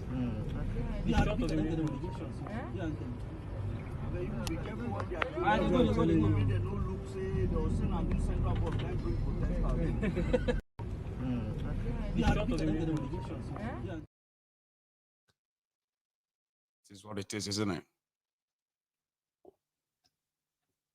And yeah, just so you know, like that of the NSAS protesters locked up for the past 4 years. I don't know when that anger is going to get to that stage that you can actually liberate and free yourselves, including those that they have unjustly locked up. And they would lock a lot of you, they'll still lock a lot of you up if you continue to keep quiet and thinking that it will never get to you. One day, one of these will be like unbearable for you, enough that you probably will find yourself on the street too, and then prison, and forgotten. So there's always going to be that breaking point, isn't it? I believe. And when there is none, men will rather just go and beg for their bread. See these guys in front of Wike's house. Some people say Papa, some people say Mama, some people say love of my life, some people, the love of life of some people. So, all of that, Sha, in one place, begging the emperor.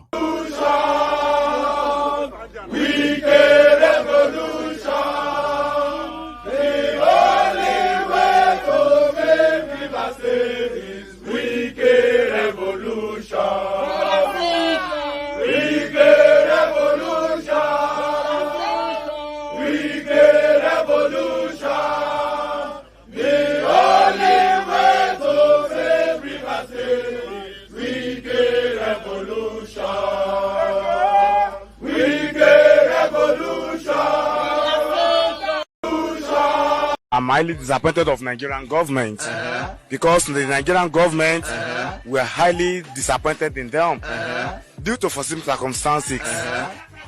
Definitely, I'm one of those people approving. People should die in coronavirus is more better than people should die in hungers. Hunger kills more than coronavirus because some people are less privileged. Due to foreseen circumstances that I said it, some people are less privileged, which they are based on daily pay, which are not even based on salaries. But our government thinks that the lockdown is the best solution to coronavirus, and proving it to an extent and to the levels of alacrity that if someone die in coronavirus, it's more efficient to die in hunger, because some people will be at indoor. There's no way to make a home. There's no way to make it out of this whole mess. Thank you very much, brother. That's one of the greatest speech ever given. Even though a lot of because it's like, okay. So you finally let it out. It is better to die of that. The government feel like it is better to die of hunger when they lock people, when they lock them down, right? Than to die of coronavirus. That is, if you went out then, right, you may die. Or if you don't go out, you may die of hunger. So to him, the whole confusion is that, is it better for you to die at home, hungry? Or go out there, go work, get koro, then die? So people want to go out there and get koro and die. Government want them to stay at home and starve and die. And he's highly disappointed in them. I agree with him. Nigeria is a superstitious place that criminals who are supposed to be responsible, criminals who are absconding from their own responsibilities, right? Running and turning people to people like this. The miracle workers. A young man was working in Lagos, and then they told him his sister died in the east of Nigeria, and he told them, please don't bury her yet. I will get permission from my place of work so I can come and be there. By the time he got permission, was able to arrive, the woman had been dead for 11 days. They embalmed her and kept her in the house. But he had an handkerchief that had been anointed by us, and he entered carrying the baby of the woman who died, because the woman had a little child before she died. Entered the room, laid the handkerchief on her, commanded, command you in the name of the God of Adeboye, arise, and began to go out of the room in sorrow. When he got to the door, he heard a sound behind him and turned, and the sister was sitting up.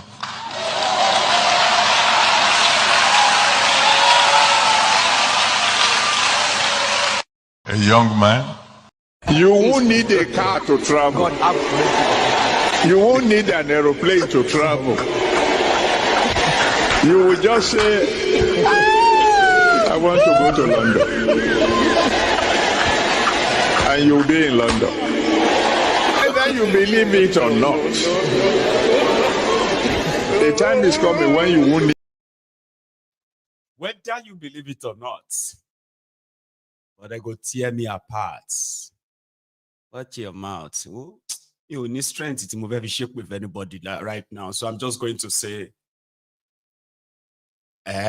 mo fa ilo lowo. Okay, Nikki.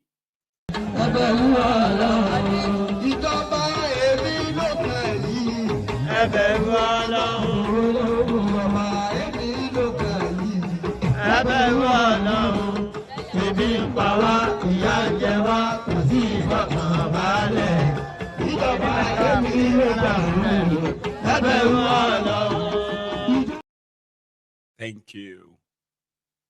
And that is the end of the first part of this conversation.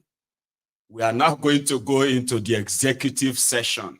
Executive session is when you can phone in, right, and add your own personal views to all we have shared so far, or maybe even outside what we have shared so far. So, brethren, if you haven't liked this broadcast, this is your chance, okay? Take a moment from the comment section, okay? Leave the comment section and just go under this video and just pump and go back, right? Thank you so much. I've got an announcement. I'm going to be giving you an announcement this week, a lot of it. If you are planning to join the Yoruba Union on Telegram, this is the link in the comment section. Okay, use it. But to those of us who are planning to join the Yoruba Union Summit this weekend, listen, I got a message from someone who signed up as a member of Yoruba Union on yorubaunion.org. Great, right? And they were asking if that was all they needed to attend the summit. No, there is actually a ticket that you have to kind of pay for to book your place at the summit. It's been discounted, and this is our only way of trying to kind of care and cater for everyone that is coming for 3 days. That you become the member of yorubaunion.org. It's not a ticket, to joining the summit, please.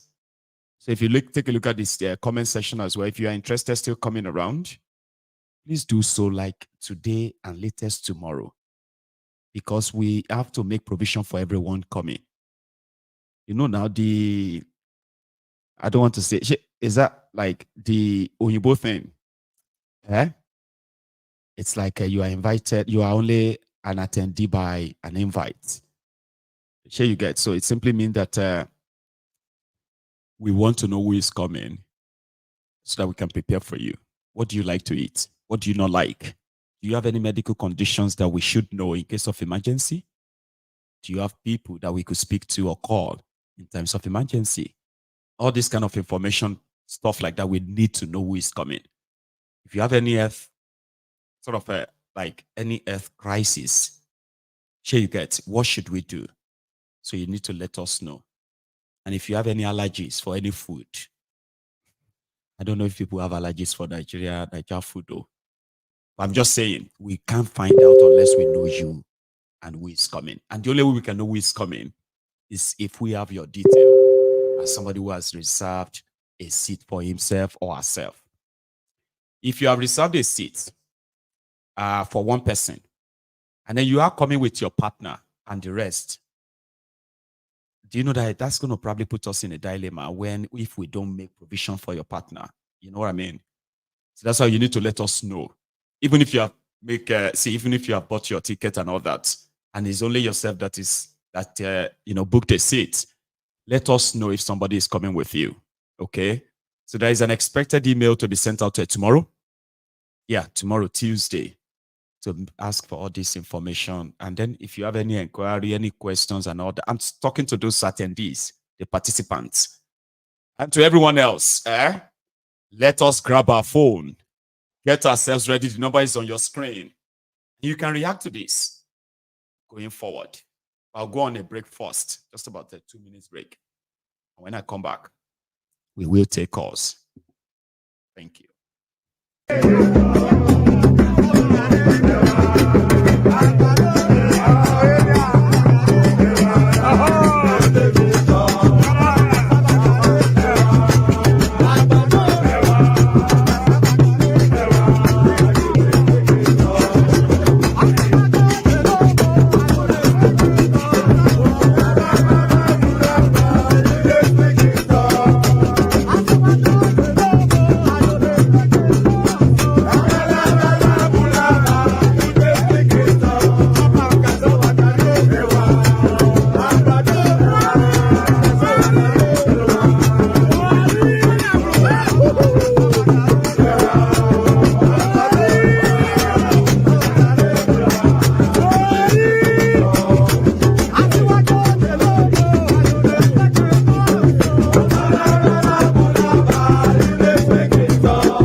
Thank you so much, everyone. We were over 2,000 on YouTube, right? And only about 600 of us actually really left the comment section to go and like the broadcast. It is so sad, right? That sometimes so little thing that does really matter so much are totally or like intentionally ignored. You could do that for me. Indeed, even if you don't like me, you could do that. Just like, well, I've been here, I've been seated here for like over 100 minutes. You've been with me for over 100 minutes. Imagine that. And then you only have just about 600 of people who actually felt like, yeah, okay, I would just like it. I shall like it. They like it. No, I do below. I want to like it. You get what I mean? So here, I have my first caller though, but I also need to remind us that, listen, there is a big event of the IPOB coming up in London this weekend as well, 24th. And guess the first caller? The Prince Jejeman, representing IPOB. Is that you? Are you there, by the way? Prince. Yes, I'm here, my good general. The Prince, representing IPOB. IPOB for life. That is him. He's our first caller this evening. So, sir, you have the floor, Prince. Yeah, thank you. Thank you so much. Thank you, Daddy. We thank you so much, Baba. Thanks, man. Yeah, greetings to everyone on the Temple of Truth. You guys are wonderful. Please let every one of us like and share this program. Let it go wide. Yeah. For that though. Go on. Baba, why I'm calling in is because of this professor. What is his name? Or which one? Lumumba. Yes. He gave a wrong information in his speech today, and I want someone to tag him if possible, so that he can hear this. And I'm calling because of our children, because this is a diary, so that our children will not be misled. They deliberately hid history from us in Nigeria, so that people will not know what is going on. And our children will be misguided and continue to believe in futility as a nation. Why I am saying this is, one, he said that if you go anywhere in the world, if you don't see a Nigeria, that you should run away. That is the misinformation. You should come back to Nigeria and ask where that information came from, or where the people that are being used to give that information is the Igbos, the Biafrans.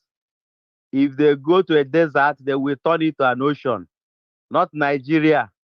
Our children should know the right information. That is one.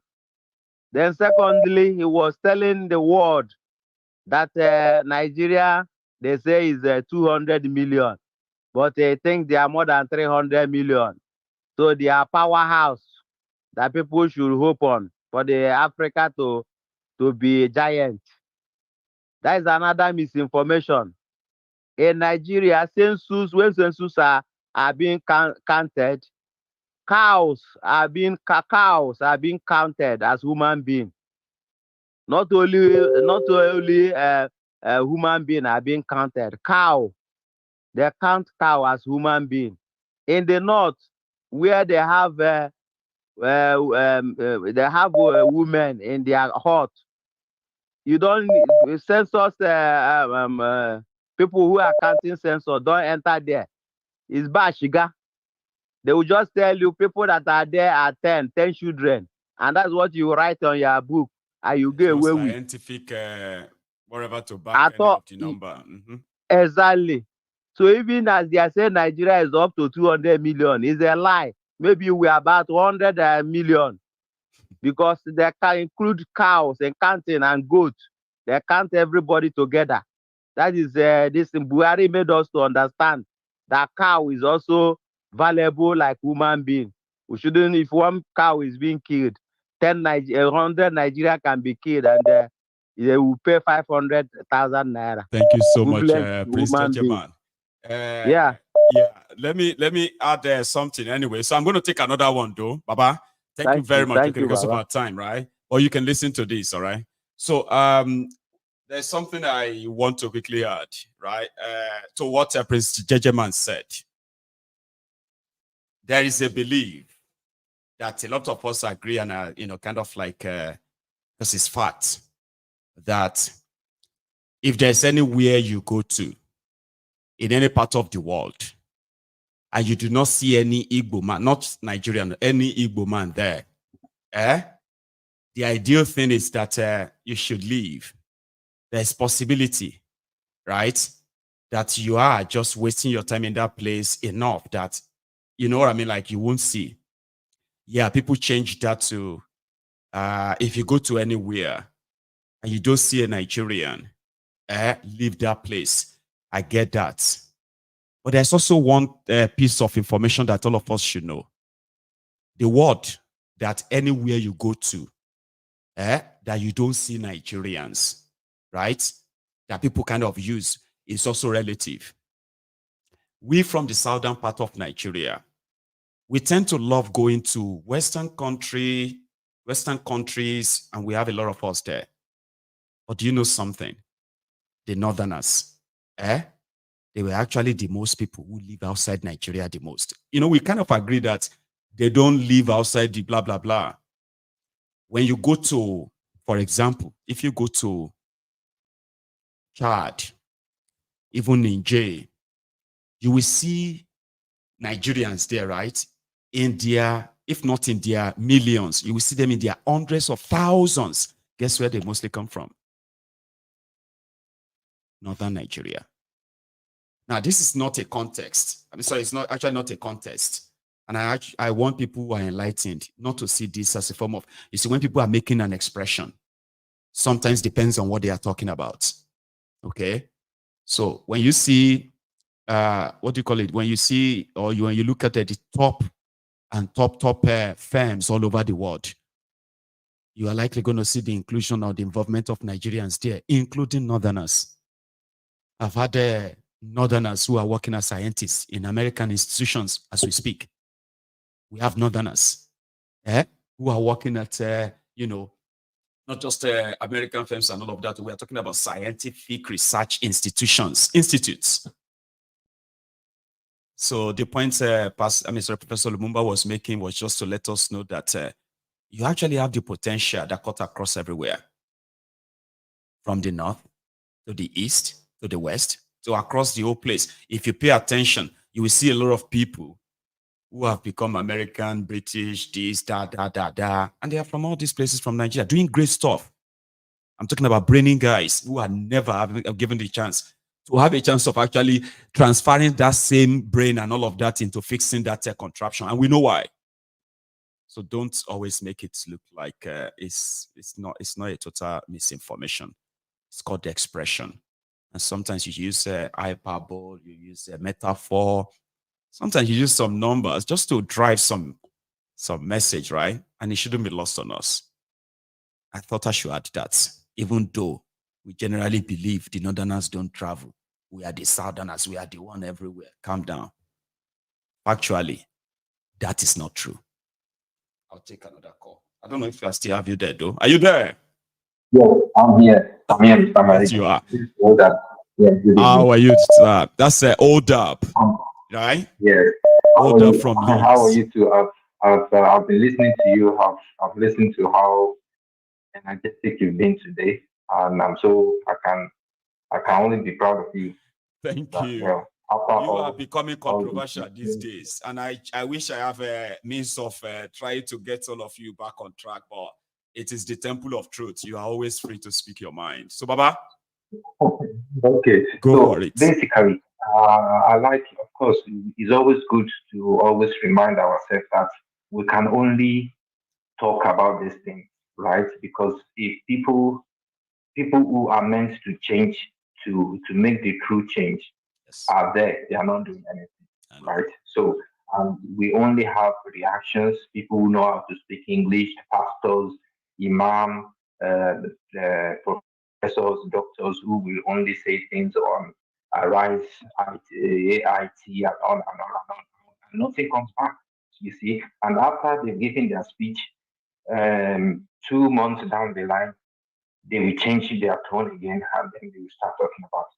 We are all confused. Even me myself, sometimes I even ask myself that, do I actually recognize, do I know myself truly? Because one time something will go this way, the other time some other idea will start coming up that, okay, maybe if I do it this way, maybe there will be another, it will yield a different result.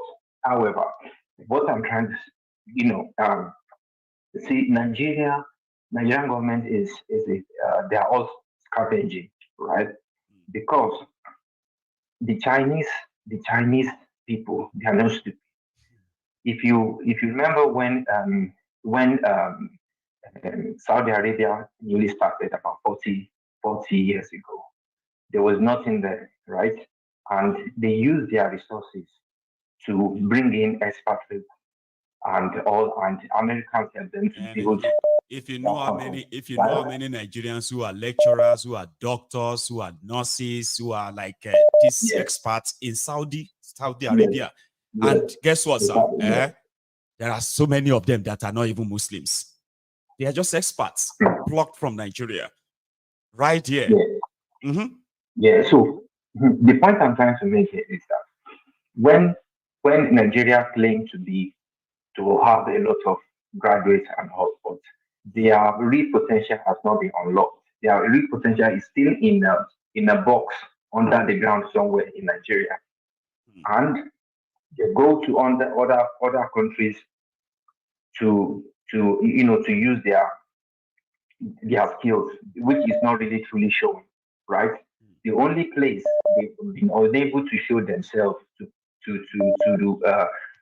display themselves to be somebody is when they come back to Nigeria and then to become a politician, which at the end of the day ends up to be very disastrous. Well, however, what I'm trying to say here is that American built Saudi Arabia is not because Saudi Arabia never wanted the cash, really, the physical cash. No, they want their experts to come and build that country to lay the true foundation of how that place will be. Knowledge transfer and all that. Like instead of Saudi Arabia to agree with America to go and refine their crude oil in Europe, they asked them to build the refineries in Saudi there. The best of the best they want to build right there in Saudi Arabia. Because they have there are people who knows where they come from and who know that they are truly Arabs, so they don't want to compromise.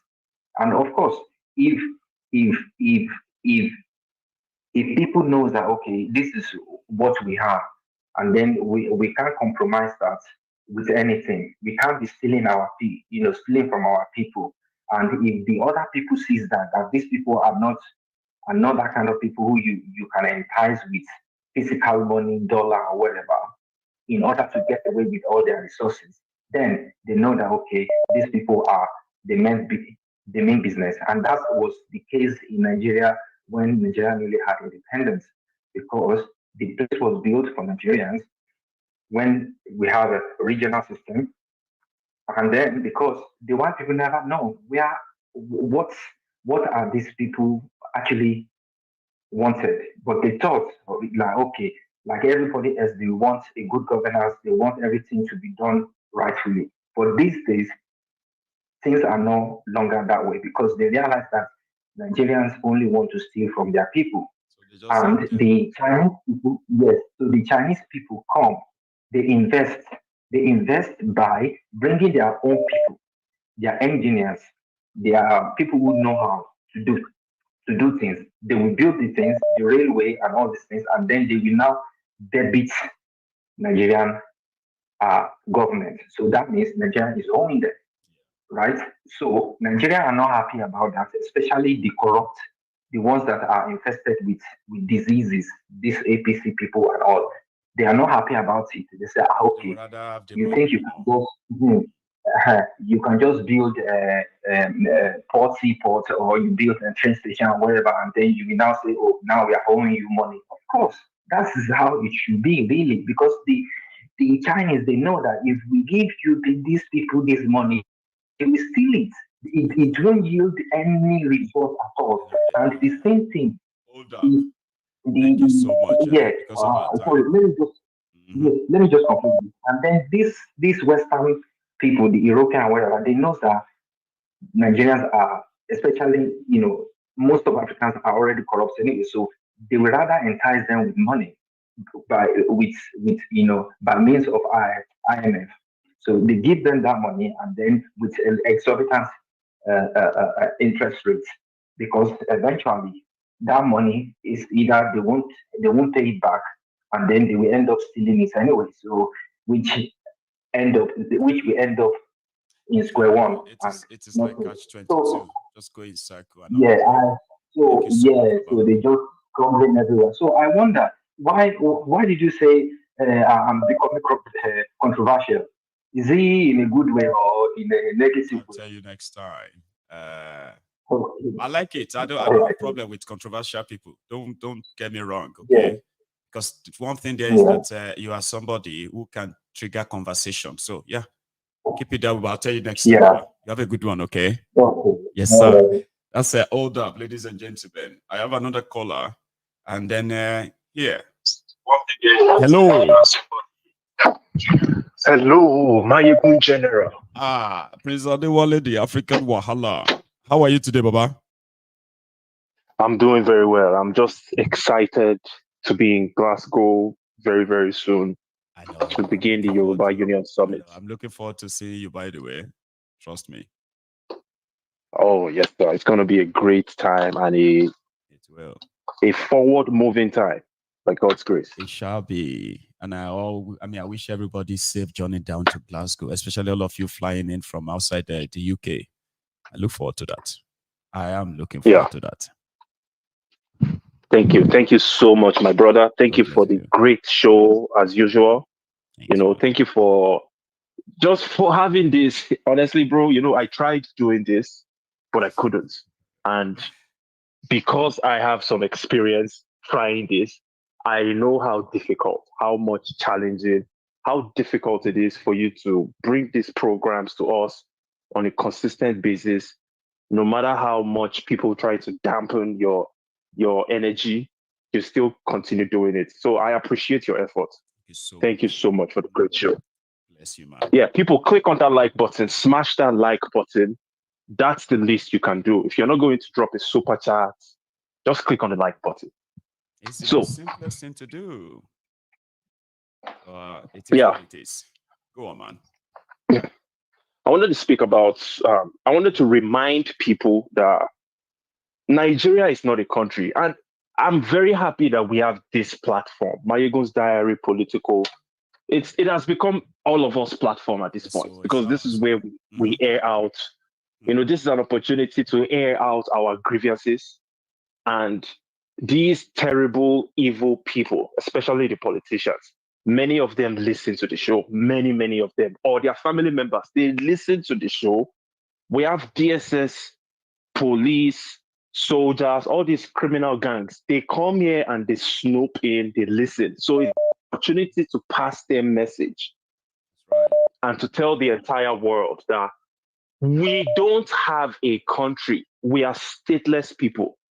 As far as you are a Nigerian, you are even more stateless than an Afghanistani citizen, a Syrian, a Libyan. Listen, those countries might be war-torn and quite hopeless in some aspects, but they are not completely hopeless. We are completely hopeless. We've gone past the point of redemption.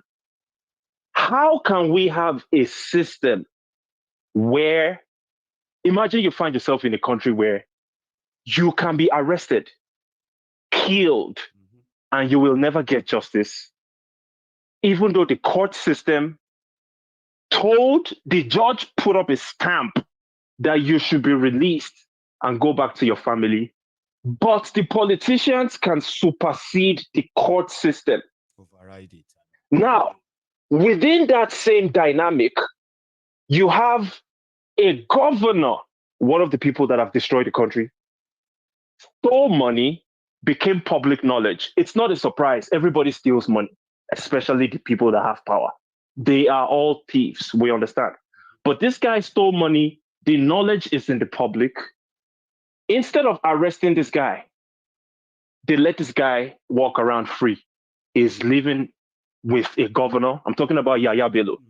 He's currently living with his descendant or the governor that came in after him, getting protection from the Nigerian police that are supposed to arrest him.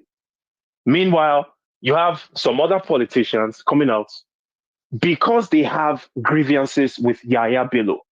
They are now pretending like they care about Kogi State or the people of Kogi.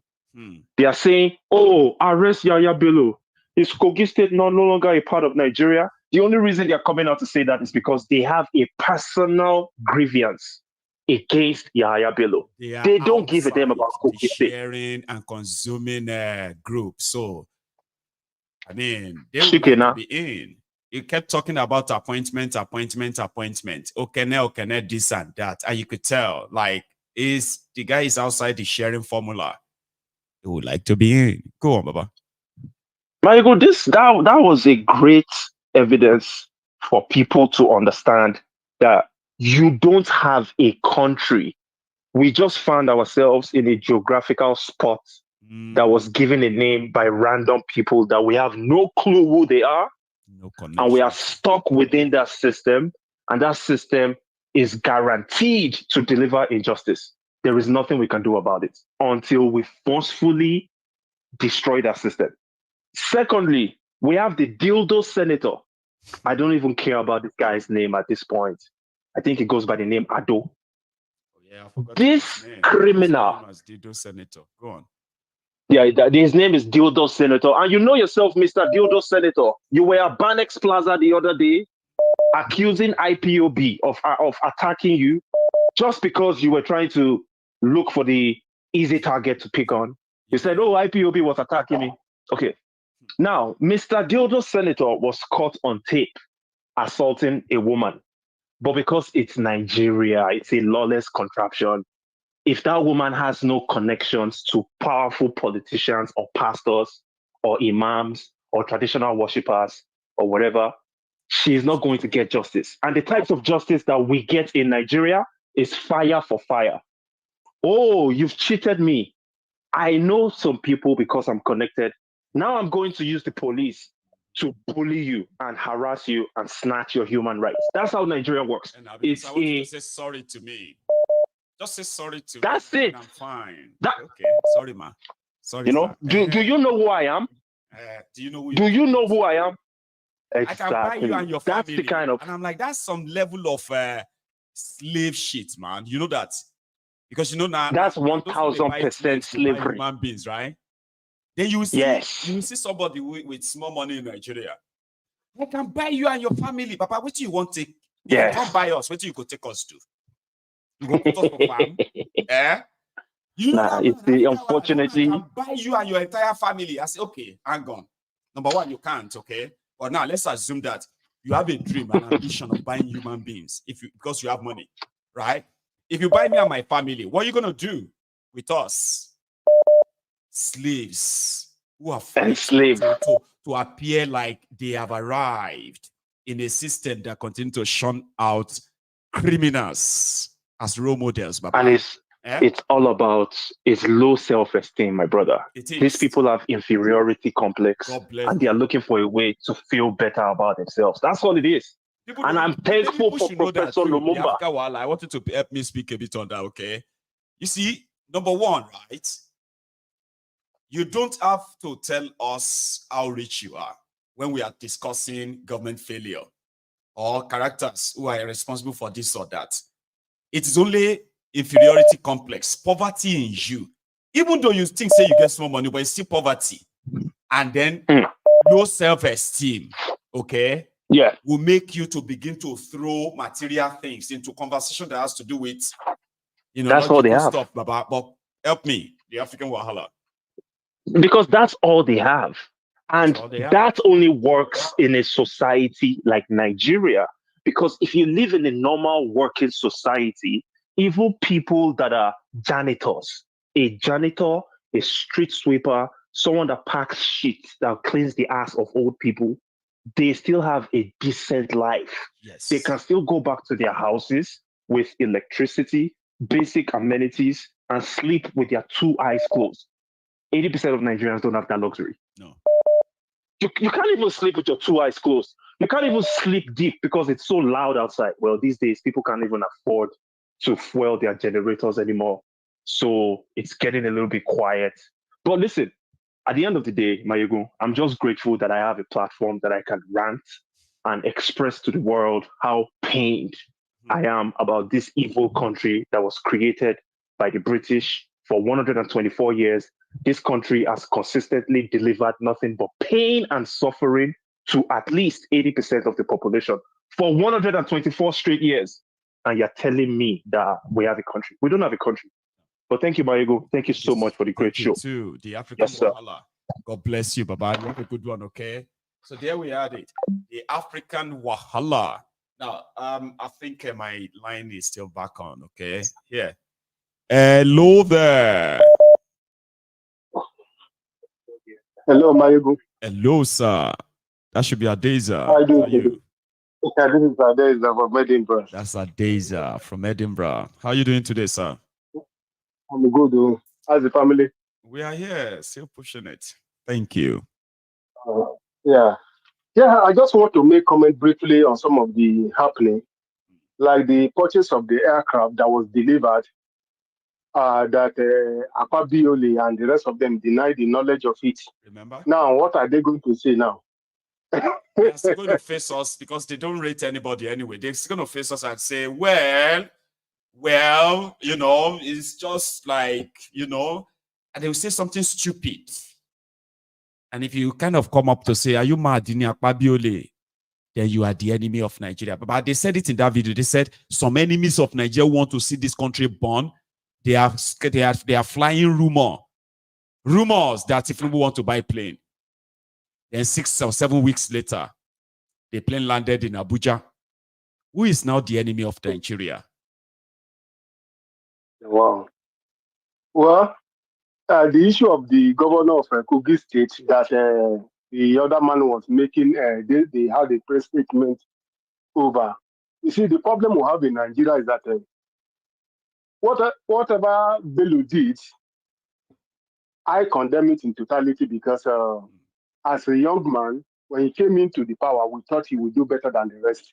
But the way he goes, me personally, I didn't like it. But the problem we have in Nigeria is that most of these people that are saying now, just as somebody has said, it's not to their advantage. When their brothers are doing it, that they're supposed to come out together and speak against it, they will not speak against it. But when they turn to the other side and it's not favoring them, they will be coming to the public and be crying. And that is how you go around the whole 36 states in Nigeria. Turn. Do you understand? If it's favoring some religious people, they are happy. Yes, but it's not favoring their religion again, they will not be happy again. Instead of us to come out and speak in one word, this is bad, nobody will say that. That is why you see them lamenting and crying. Like I said, the essence of this ICPC, FCC that was established by Obasanjo during his regime was to reduce all these things that we are seeing today. But even Obasanjo himself then did not use it transparently. No. Understand? And government after government, when they come, they use it against those who are against them. For those who are with them, this guy once said, what they call him, Oshomola said, come to APC, your sin will be forgiven. You understand? As far as they are in the same party, their sins are forgiven. Yes, now. Understand? So he was saying that why the president are not citizens. If the court and the law enforcement agency are working, that's not a concern president with all those things they are calling president. No. We have the court, we have the police to be able to work their work independently. But because the president is meddling in the court issue, is meddling with the security agencies and the rest of them, that's why everything, president. Where are the security agencies? Where are those enforcement agencies that are supposed to do their work? Understand? Because whatever the president said, because there's not actually separation of power. Just as you are saying, look at the senators. Understand? Look at the legislators. Look at the everybody. They are just doing anything they like. There's no actually separation of power. No. Anybody Checks that and balancing everybody just everything. wants to do for no check and balance. They just want to do whatever they want to do and get away with it. Yesterday you made mention of that student that were adopted. Understand? And the question is now, where is those military men that are with heavy chest during the protest that are demonstrating during the protest? They were in Eagle Square. You see them with their big chests and they are run up and down. The IG of police came to make a statement. DSL come to make press. All of them, where are they today? These people, to me, they are the threat to Nigeria as a nation, because if they are working, all this thing will not be happening. They have the way to track Nigerians who are protesting against bad government. Yet they don't have the way to track the criminal, the evil men. That means these people, they are harboring them. They are part of the system that are actually causing Nigeria. Do you know that, Adeza, do you know that there are evidence, right, that the kidnappings taking place in Nigeria, robberies taking place in Nigeria, especially in the last 8 years, Nigeria, they have been perpetrated by security agents? Yes. Have you heard that at all? Because we've had instances, right, where people that were kidnapped, they said they were kidnapped probably just few meters away from military checkpoints, police checkpoints. Yes. And they wonder how they could actually kidnap them. Why the military? They just left the military. Just about 1 minute drive now. So eventually they realize that when people who are going to pay ransom, when they are going, sometimes they will see police checkpoints, military checkpoints. And guess what? Some of the ransoms are told to drop the ransom next to that military checkpoint before we release your people. We've had instances like this. We have. Oh, wow. The former senator who is say 29 million naira is just a token change for senator. You see, the problem, the consequence of their actions, what is happening, you make people to be poor. That's why they are depending on you. Yes. You understand? You make people to be poor. Otherwise, if these people are independent, so why coming to your house, coming to your district to look for money? Because they have made the people poor, and that's why the people are depending on them. Finally, the issue of subsidy. You know, you have said this time without number that the Nigerian government is paying subsidy. They will come and deny it until Wale do now make it public that as if they are paying. But now it has come to the public that they are paying it now. So what is going to be their defense? I'm also inviting the EFCC and the ICPC to swing into the case and unravel what has happened in the 1 year they have spent in office. With the money they said they saved for Nigeria, okay, where is the money? Who are they paying subsidy to? You know, remember some times ago, even the insecurity in our country, they released some names that these are the people who are sponsoring the insecurity in Nigeria. Since that name was released, up to now, nobody says anything, and this is keep on happening every day. So that I just pray that our people will wake up. Yeah, we'll keep trying to wake them up, because the thing there is that you can only wake somebody that is sleeping up, right? How do you wake somebody that is pretending to be sleeping? We'll keep ranting. They call it ranting. They call it talk. But we will never shut up, right? Until this becomes probably history. Thank you, Adeza. You have a good one, sir. Okay. Cheers, man. So that's Adeza from Edinburgh in Scotland here. Here is another caller. Hello. Hello, Mayegu. Hello, sir. From here. How are you, Baba? How are you, Mayegu? I'm well. Oh. I'm well. Thanks for asking. Yeah. How's everything going? We're there here. I can't complain. James, is that you? Yes, ma'am. Yes, ma'am. I'm just listening to the program. I have a concern about Kalu from Abia State that was saying that the deputy speaker. No more. Yeah, I think that guy needs a drug test, because I think if this zoo can require every senator, every House of Reps to take a drug test. Yes, so. And a physical test. Yes, so. Before they can become even anything in that government entity of Nigeria. I think that might be solving a lot of issues. A lot. I agree with you. A lot. Because they need a lot of drug tests, physical tests, and make sure these idiots call themselves or House of Reps, senators, any government entities. Because all they have there is just a bunch of illiterates and stupid people you can never see anywhere on the world. You get making important decisions, manning important institutions. And here we are. Because when you look at Nigeria, everybody that hoping there will be election in that zoo, you know what they do?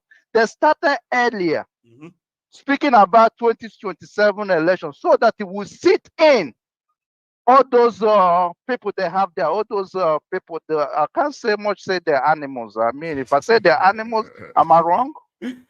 Well, I get you, Sha, but continue. Yeah, they want to start at night to speaking about 2027. You know, so it is psychological conditioning. Exactly. Right? They'll be putting it in their head. Sure, you get. Some will be telling themselves like, I'm not participating. Me can 2027 can no. Yeah. Then subconsciously, they are always like, we need to remove them in 2027. Really? Go on. Yes, and they think they have election. Where you have, there is I think it's three arms of government: the judiciary, legislator, and the judiciary. Judiciary. And when you look at all those three arms, they are all corrupt. There is none of them existing in that zoo. Because he can have, he can have a governor who can kill people just to become a governor. There is nothing like they call a town hall meeting. They're supposed to have like a state house of assembly where the governor will go there every year to speak what he's done. They don't have that. That doesn't even exist. Like something they call the city hall. City hall. All of us will gather there. The governor is there. The lawmakers are there. Yeah. Both national and state. Everybody is there. Oya can't give accounts. And they have to go each local government. They won't do that. No. Patrol around the whole state they rule it, and to find out where the road is bad, and if the governor is not nowhere to find, what about the deputy governor? They are emperors. That one is nowhere to find. What about the attorney general of the state? Do you know these people that are ruling the whatever? It doesn't matter which state you're from. All these people, they are useless. All of them, I tell you. And I think it's the system, right? And they are the system, no doubt, okay? That system produces criminals and then protects them. Here you get. Yes. It punishes anybody that wants to be upright. We all know how people who try to be honest are vilified, persecuted, and never promoted. Others who are like greedy criminals, they kind of run the system, you know?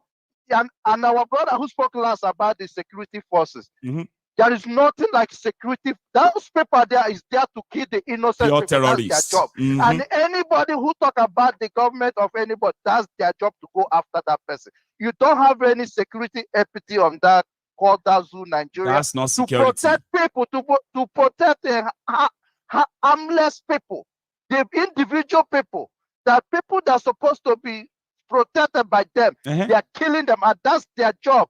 And the people who went to protest, and you were saying it there, they should protect themselves, because now what they have to do, they started killing all of them one by one to reducing the number. And none of them, and the ones they arrested, then whenever you make up any move, they will kill you and make a mass burial. They are giving them mental torture, physical torture as we speak. That's what they do. Maegu and the people there, they have to be mad. Like we are in a Western world. We know what is right and what is good. You know. As soon as that first one come over to grab, you're supposed to stab him in the heart where he cannot survive, because you know you die. If these security people, if they get hand on you, you are calling. You are gone. You are gone. You know, because there's nothing like a there's a terrorist, being the army, DSS, anything you call off on, they are terrorists to kill. Yeah, given license to kill. They are given license to kill you. That is the reason why everybody had to stand firm to go after this. Especially, I told you that, especially the security, those when they're wearing uniform. Police can be on the road. There's no way to identify who is this person. He don't have his ID. All I know is just an AK-47 and a rubbish uniform. That's all he have, and he can do whatever he wants. When police supposed to come in after you, supposed to present the ID card, his badge, an identity, to identify who is any police that touches you, because they're running into the American system of the law. He's supposed to provide his ID card, and no police have a right to search your car to tell you without a warrant. Because before he do that, he had to show you where it's on the Constitution. Because the stupid IG can't go over and make a law by himself. Do you know how bad? See, Mazi, you know how shameful this thing is, right? You will see educated people who also live in that same America with you, right? And they will tell you, well, my friend, that one is America. Don't compare America with Nigeria. Nigeria is not the same. And you are like, ask them, why? Why can't it be? They say, no, it can never be. Nigeria, we are different. Why? You live in America. You know what I mean? Like, you live in America. How come you are not behaving like that? No, America is different. That one alone, it actually really gets me mad. For those who have seen this other part of the world, and they still defend that nonsense in that place. Because those they are workers, they work for them. Because they're useless here. They don't have any money that they work for here, except the one those politicians are giving them, buying houses for them. So that's the reason why they're defending them. Anytime you speak about them, they will be here defend. That's their job. That's what they're here for. Anytime any politician go out, they will still gonna find another person to store the money from them. Mayogu, let me end this so I don't have to take all that time. Go on. Any police officer that stopped you say he want to search your car, he has to present the Constitution book where he said, because the stupid IG doesn't have the right to make a law that affects every person. It's just an officer to carry out the law, not to make it. Yes, it's not intimidate you, because to him to say he have to search you, they have to have a property cause, the reason and the warrant to search your vehicle and what they're looking for. Because they cannot start to be on the checking point, and the person that's searching your car, you have right to demand his ID card. That's right. I need to know you. What is your name? Where are you from? Everything. So I can, And those things have to pass by the law, which is the House have to pass it, the Senator have to pass it, and the President have to sign it. Not the IG come over telling you this and that, and everybody believe, and you hear the media. And the worst problem they have in that country called Nigeria is their media. Because those people are state media, they reported what they asked them to say. They don't go what they see and what they happening in that country. They go what their oppressor, which is the government, telling them to report. The government choose and pick what they have to be saying on the national TV. Anybody who over there listening to those people, you are gone. That is the reason why you have Mayogu, where you can able to come and listen and what is going on there. If you are listening to the Nigerian media, you are gone. And Nigeria is no longer a country. It's an entity. It's a business enterprise.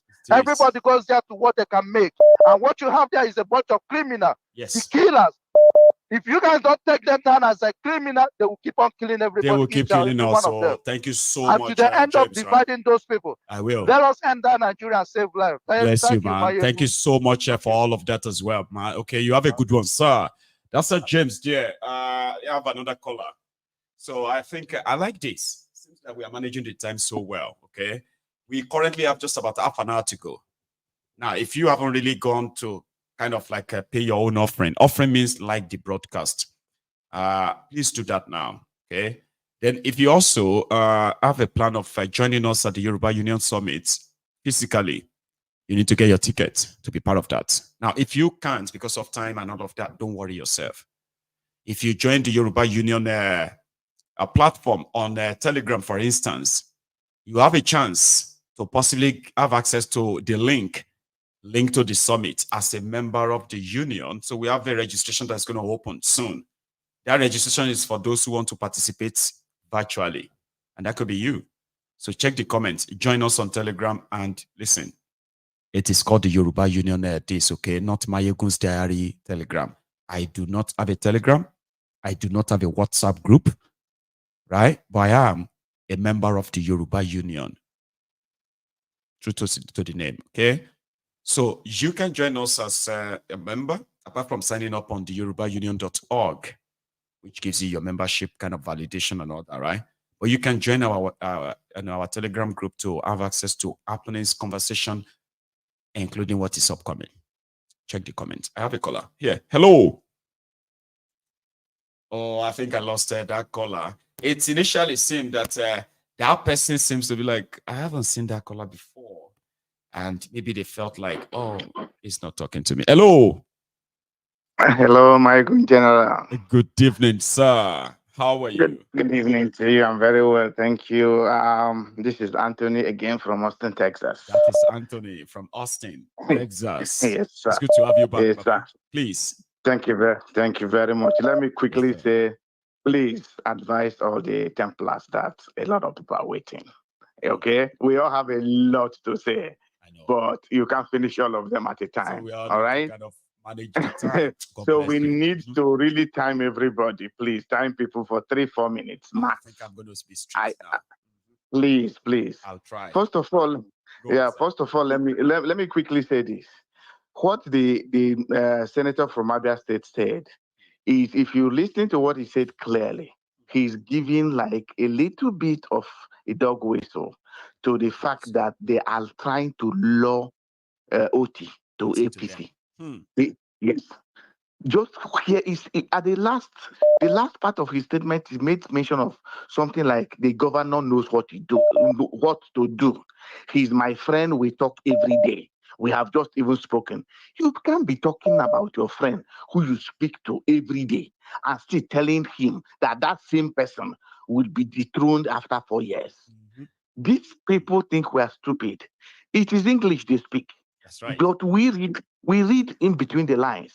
We don't just listen to like any other person on the street. So he's not telling you they will defeat Alex Otti. No. He's the person who is saying that he's doing a very good job. He's the person that says he's his friend. They talk every day. He has spoken to him today. And the government knows what to do. So automatically telling you. Whistle to the public, I get you. Period. So they are trying to lock him, right? I did. I felt like knowing the background of Otti himself, right?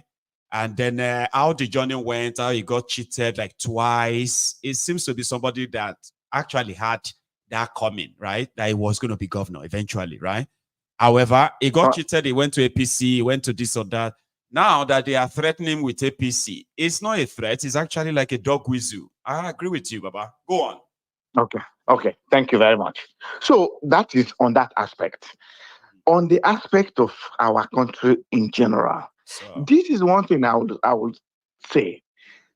When people call into your program, ask them, what are you doing? We are all ranting. We rant, we talk, we complain. But at the end of the day, even in the UK where you are, in the US, when they say people come out, let us go and make even a protest in countries where we live, where we are sure that we're not going to be tear gas, where no bullets going to shoot, we're not going to be shot, nobody's coming out. The truth of the matter is, let me tell you, my gun, and anybody who is listening, look at, for those that knows Abuja, there's there's this Zuma Rock that is in Abuja. For those that have been to Abuja, they know what Zuma Rock is. Nigeria is like Zuma Rock. If you want, any day you think that you want to split this Zuma Rock that is literally useless, but is blocking everybody's way, we all have to gather hands together and split it into pieces. You carry your own portion and carry your board. Draw map, bring technology. It simply means we all have to get involved, not asking or expecting others to do it. God bless you, sir. God bless you. Amen. So we have to break down this huge, useless rock, split it down. Everybody, at the time we break it into pieces, everybody would now confidently take your own piece and go to your own place. Go mold whatever you are dreaming of molding. Go and do whatever you want to do with it. Odudua guys, Yoruba Nation will come and take their own. The Biafra will take their own. Arewa will take their own. Middle Belt will take their own. Everybody. Then when we have all had our portion into ourselves, we can draw up an agreement on how we can relate, how we can link up, But is it this idea of, give us Biafra? Nobody's giving anybody Biafra. Give us Yoruba Nation. No. Nobody's going to give you Yoruba Nation. No. If you don't collectively come to fight this system, build your own This system force. will never And give that up. force can be built only if we link ourselves together and stop all this bickering as well. Go on, sir. It is as simple as that. If we say, okay, I understand the time that they say, oh, they are trying to turn the protest to Igbo people so that they can use the opportunity to kill them. They will try to do this, do that. I bet you, this system that is the status quo as we have it in Nigeria today, if both East, West, North, South, Middle Belt don't come together to collapse that system, nobody, not even you that is an advocate of Yoruba Nation, which I agree with you, will get Yoruba Nation. Not any Biafra will get any Biafra Nation. If today the North has woken up, even if you think that they didn't protest during Buhari, just get out from that. That's what I said. I said they are doing something. At least now. they have woken up. Exactly. At least they have woken up. Anytime where anybody wake up is their morning. Just say good morning and then move on with them. But yeah, divide and rule. If Igbo people, you can say you have woken up. Oh, Shebi, we have been protesting for years and nobody listening to us. Now, these people are woken up. The Yorubas are woken up. Everybody, the Middle Belt are woken up. Now let us all come together. Whenever we say this bad governance, this corrupt system, bad governance have a lot of trickle effect. By the time you collapse it, that's when you begin to get those ingredients of good governance, which will include even the power for any session to seek for referendum and to secede from that union. Know what I mean? That's how you like get you it. Could take it. You could do anything. If you don't, my brother, President man will be there. You'll be there ranting for the next 20 years, and we'll be where we are. The Yoruba man, you will be talking for the next 30 years. Nothing will change. Nothing will change. So anybody who is saying it's not my problem, then all of us will begin to rigmarole, and these people will continue to do a number on our head every day until we will even lose our voice in our divided camps. Okay, shouting and screaming. That's it. About what they are doing. But again, what are you so okay? Let me say this final one because I'm the advocate of everybody doing submission quickly. The time goes faster than you can imagine sometimes. It goes faster, yes. But now you are talking about you are doing sit at home every day to release Nnamdi Kanu. Then there's a national protest that is saying release Nnamdi Kanu, and you are not joining it. You are joking. Thank you very much. That's tricky. Thank you so much as well for that. Okay, you have a good one, sir. Here, I have another caller, and I also have a reminder. We currently have just about 20 minutes to go. And thank you so much to all of you who actually took time to go on and then add your own offering, which is like the broadcast. Thank you. For those who are yet to, please do it once, just once. Don't do it twice. I've got your first one, I believe. Hello. Yes, sir. Good afternoon, sir. That is your first one. You see, there's something about WhatsApp lately. People may think I'm actually smart. I'm not that smart. Is that you see, WhatsApp allowed me to see the identity of my callers, even if I don't save your number or anything at all. So it helps. Don't be surprised if I call your name. Yeah, don't be surprised if I call your name, even if it's your first time.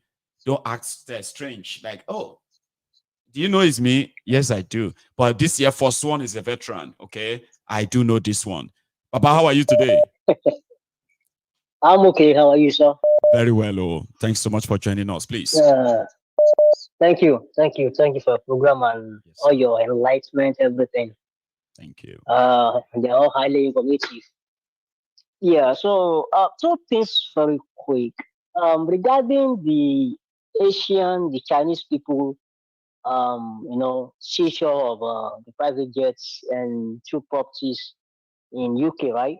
So, Paris. Yeah, then properties that want to seize. That one is in Liverpool, here in the UK. Yeah, I heard this narrative from someone saying that kind of these Asians are just taking over everywhere. And this person is a Nigerian, like common Nigerian mentality, like Asians are taking over everywhere. They want to colonize everywhere. I said no, sir. That is not the right narrative. Because this issue has been going on. And where did I get my information from? From Mariguna. ẹni tó bá tẹ̀lé mọ́ eégún tí ò bá gbọ́n kò lè gbọ́n mọ́ láyé. So I just cure for, you know. Yeah. So I'm kind of proud of myself as a scholar. I mean, you know, a student of a scholar. You know, my going in general, my degree general. So I said, look, listen. I said, listen. This the information you have access to on this platform, and how deeper you dig, Baba, they are to make us sort of, you know, better, because you can easily just go out there and verify if they are true or not. And when you find out that they are true, then you realize that if like my ego self no even finish them. This thing that I'm finding out now, self, thank you, Mayegun, for telling me, but you didn't even get to this stage. So it's this bad. I say, yeah, it's worse. I'm trying my best to see. Yeah. Go on, Baba. Yeah, it is. So I told the guy, I said, no, this issue is not just something that is all of a sudden erupted.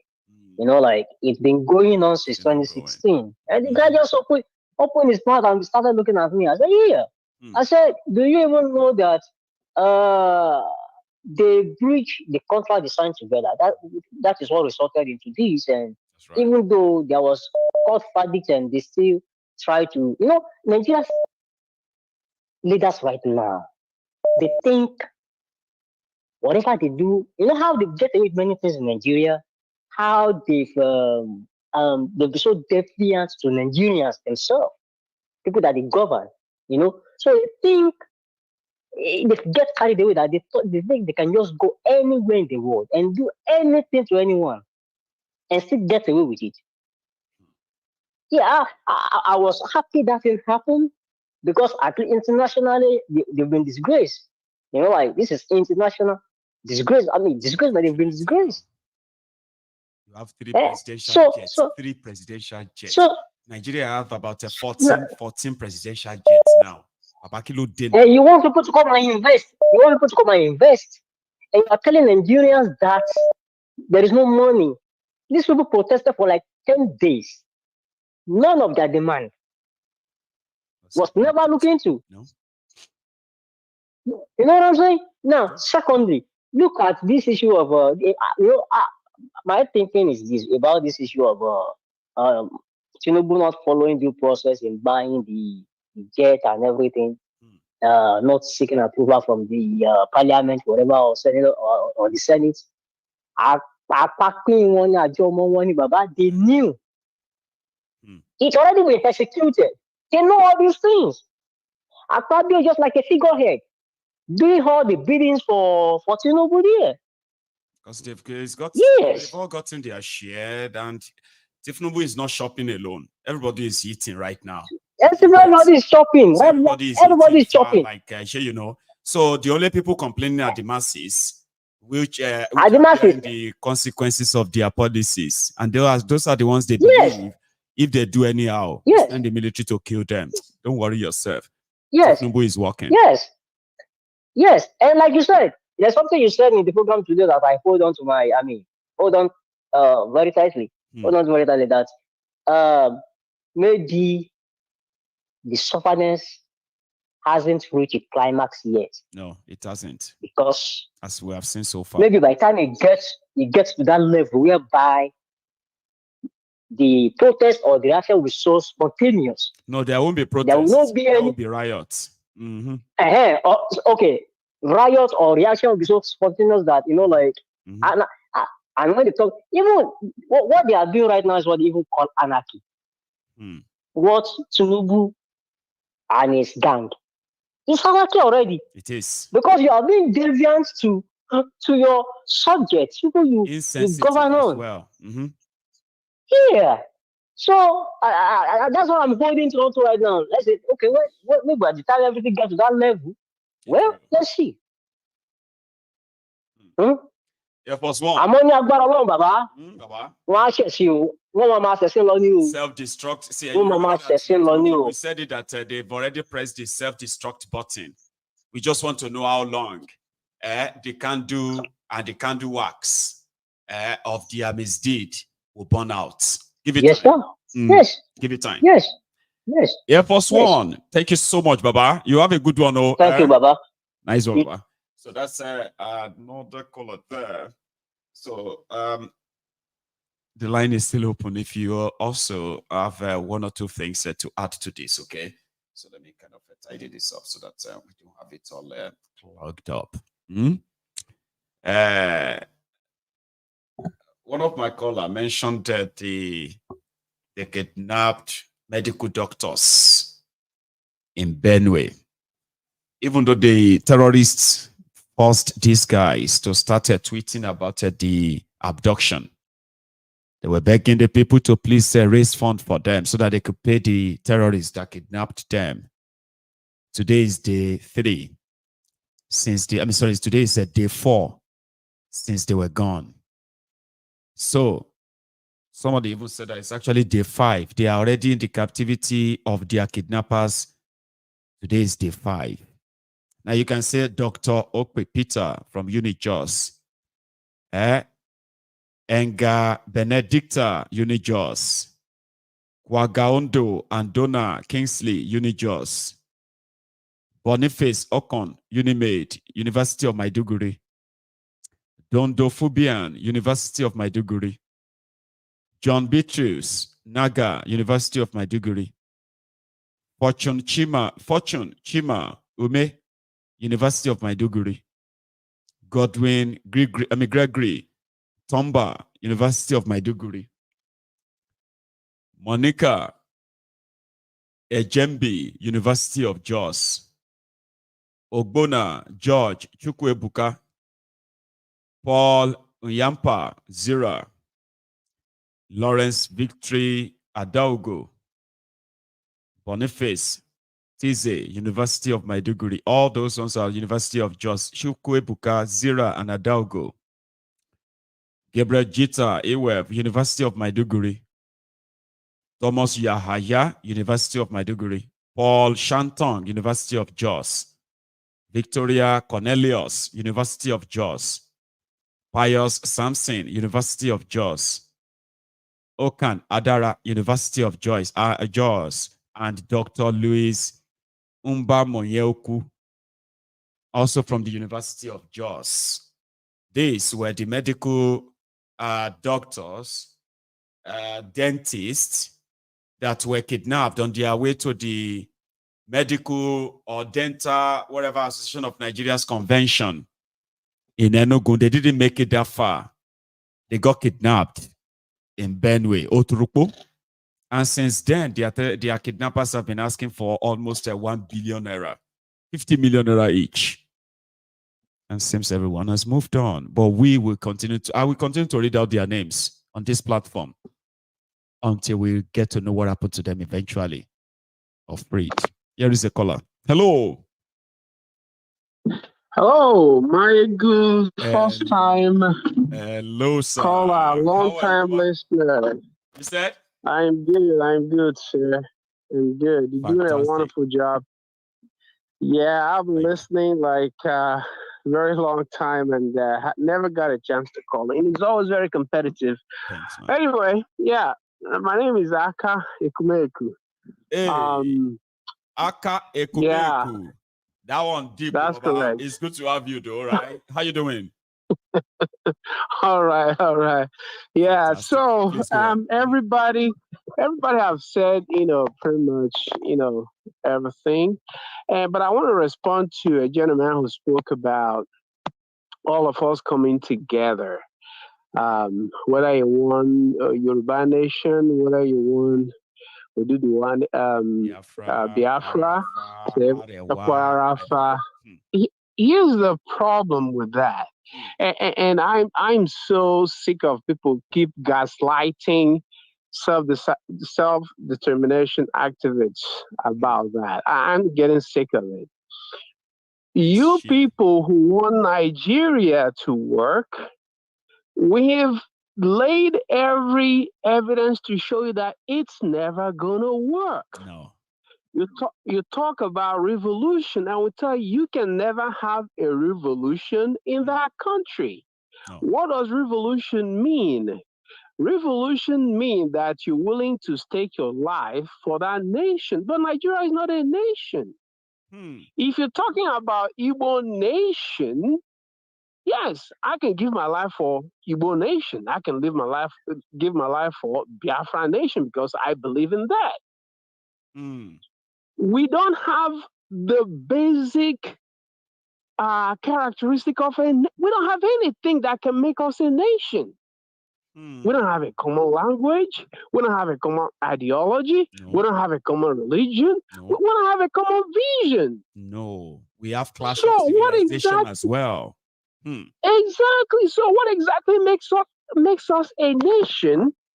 So that we're not even trying to build a nation.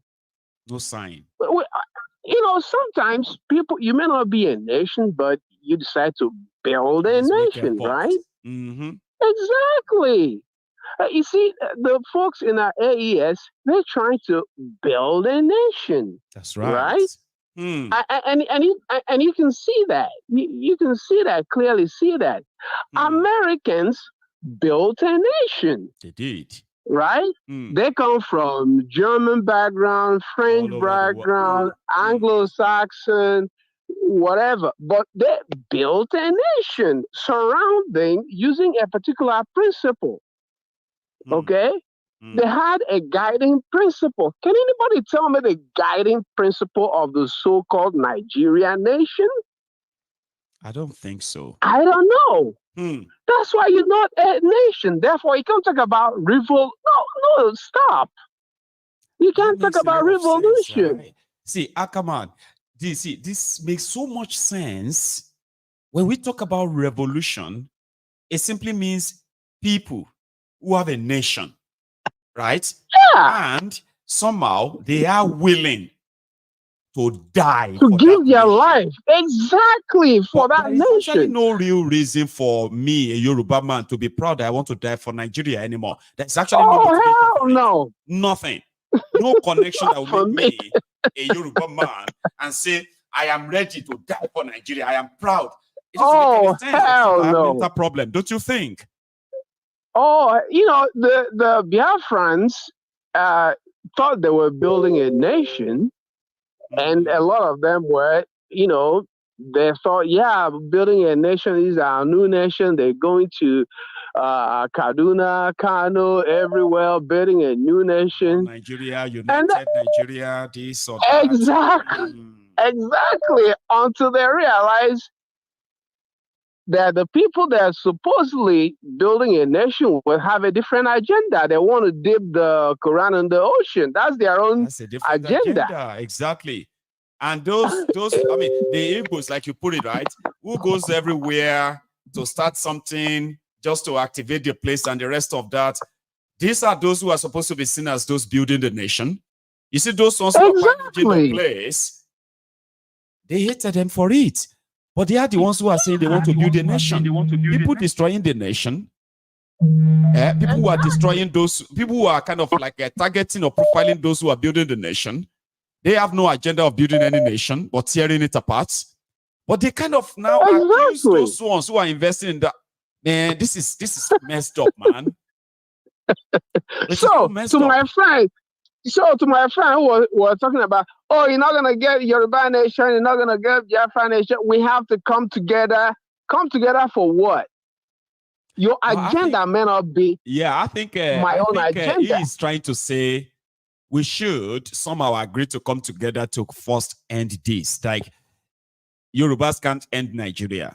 The Biafrans can't end Nigeria. The Arewas, as mad as they are, they can't end Nigeria. But if all of us kind of find a way around us and say, we are tired, now let's do it. I think that's from the context it's coming from when he said, you see, we can't have all these except we come together and end. I think so, Sha, You see, I can come together with a Yoruba nation activist because his agenda is similar to mine. Right.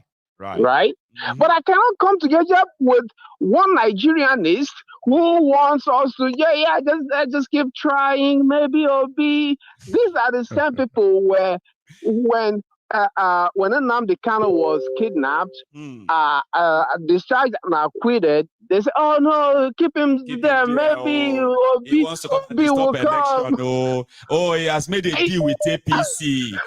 They want to release him to make sure that Obi did not win. They want to. You remember that time? It was a crazy time.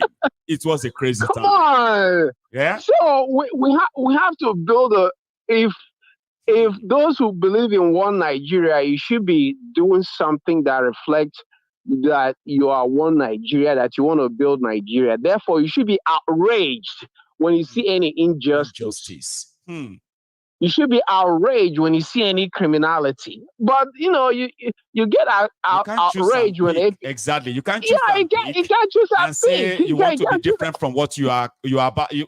Put it this way: one Nigeria, united Nigeria, to face these people who are destroying Nigeria. Well, a lot of you are comfortable when the same injustice is meted at others. So you are choosing and picking. Nnamdi Kanu should remain in jail when election is coming. Come on. Exactly, and no offense to the obedient, no offense to Shore. These are the best Nigeria can provide. Absolutely the best. However, there are no system to bring that pregnancy to fruition. There's no system for that. It cannot happen. And therefore, until you yourself, one Nigerian, Igbo one Nigerianist, Yoruba one Nigerianist, Kwarafa one Nigerianist, until you realize that this is undoable, you say, okay, I want Kwarafa nation, I want Oduduwa nation, I want Biafra, then we can come together. Then we have something in common. I like that. Then we have something in common. Aka Ekumeku. God bless you, Baba. Thank you so much, okay? All right, man. You have a good one. POTs, man. Such a wonderful. Right. Thank you so much, sir. Now, that's one good way to put it. You cannot cherry pick when you are talking about. You see, if you say injustice, corruption, this, that are the reasons why you want this system to go, or people to come together to rescue Nigeria, this or that, right? Now, that's good. So if you talk about injustice, then you cannot cherry pick. You cannot choose and pick. When it comes to those who have been, unjustly locked up, you don't like them, right? But you are talking about injustice. You want to ignore that. That is the reason why it will never work. So we all have to have something in common. And then you can possibly shape your agenda. When I say shape your agenda, to say one Nigeria, one Nigeria, one Nigeria. Come on, shape your agenda after what you really, really are.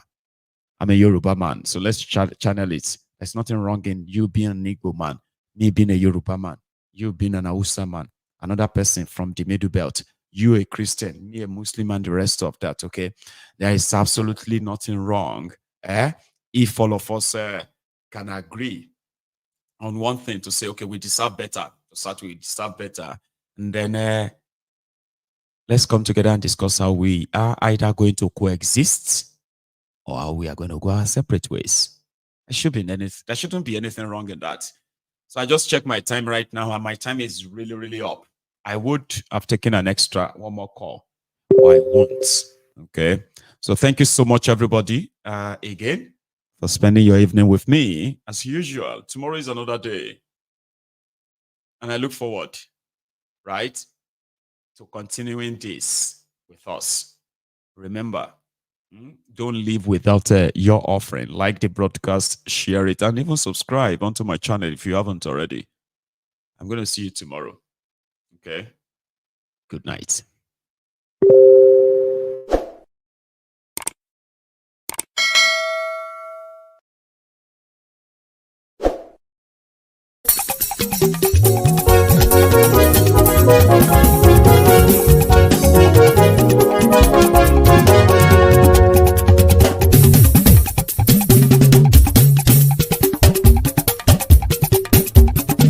Mayegun làwa mọ̀ làmọ̀ tó dòdòdò.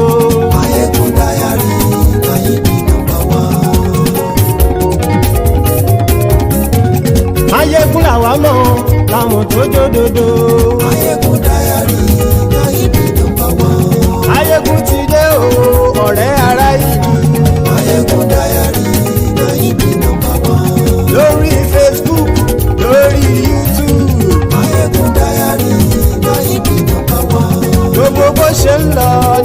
Máyégún já wa sí. Máyégún diary na ibi number one. Àṣírí ọ̀jẹ̀lú kì í bò níbẹ̀ o.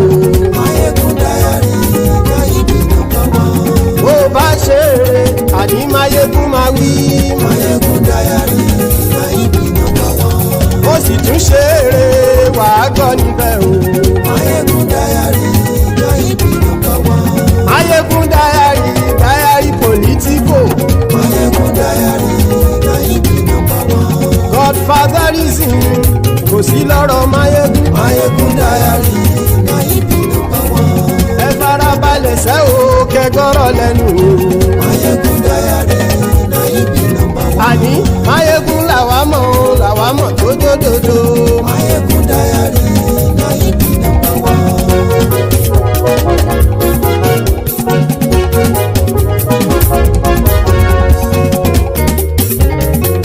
Àní ẹ̀sùn ràkì. Máyégún ti dé. Máyégún ti dé. Ọ̀jẹ̀lú ẹ̀sùn ràkì. Máyégún ti dé. Àní ẹ̀sùn ràkì. Máyégún ti dé. Lórí Facebook. Máyégún ti dé. Àní ẹ̀sùn ràkì. Máyégún ti dé. Lórí YouTube. Máyégún ti dé. Àní ẹ̀sùn ràkì. Máyégún ti dé. Bọ́ bàbá gbé wúrẹ́. Máyégún máa wí. Àní ẹ̀sùn ràkì. Máyégún ti dé. Ijó ìgbádìyẹ. Máyégún máa wí. Àní ẹ̀sùn ràkì. Máyégún ti dé. Pẹ̀sìdó bá rúfin o. Máyégún máa wí. Àní ẹ̀sùn ràkì. Máyégún ti dé. Kí gómìnà kówó jẹ. Máyégún máa wí. Àní ẹ̀sùn ràkì. Máyégún ti dé. Ọlọ́pàá ti ń darí bá. Máyégún máa wí. Àní ẹ̀sùn ràkì. Máyégún ti dé. Aṣòfin ti ń rúfin o. Máyégún máa wí. Àní ẹ̀sùn ràkì. Máyégún ti dé. Òpùrọ́ olóṣèlú. Máyégún máa wí. Àní ẹ̀sùn ràkì. Máyégún ti dé. Ọ̀jẹ̀lú ẹ̀sùn ràkì. Máyégún ti dé. Àní ẹ̀sùn ràkì. Máyégún ti dé.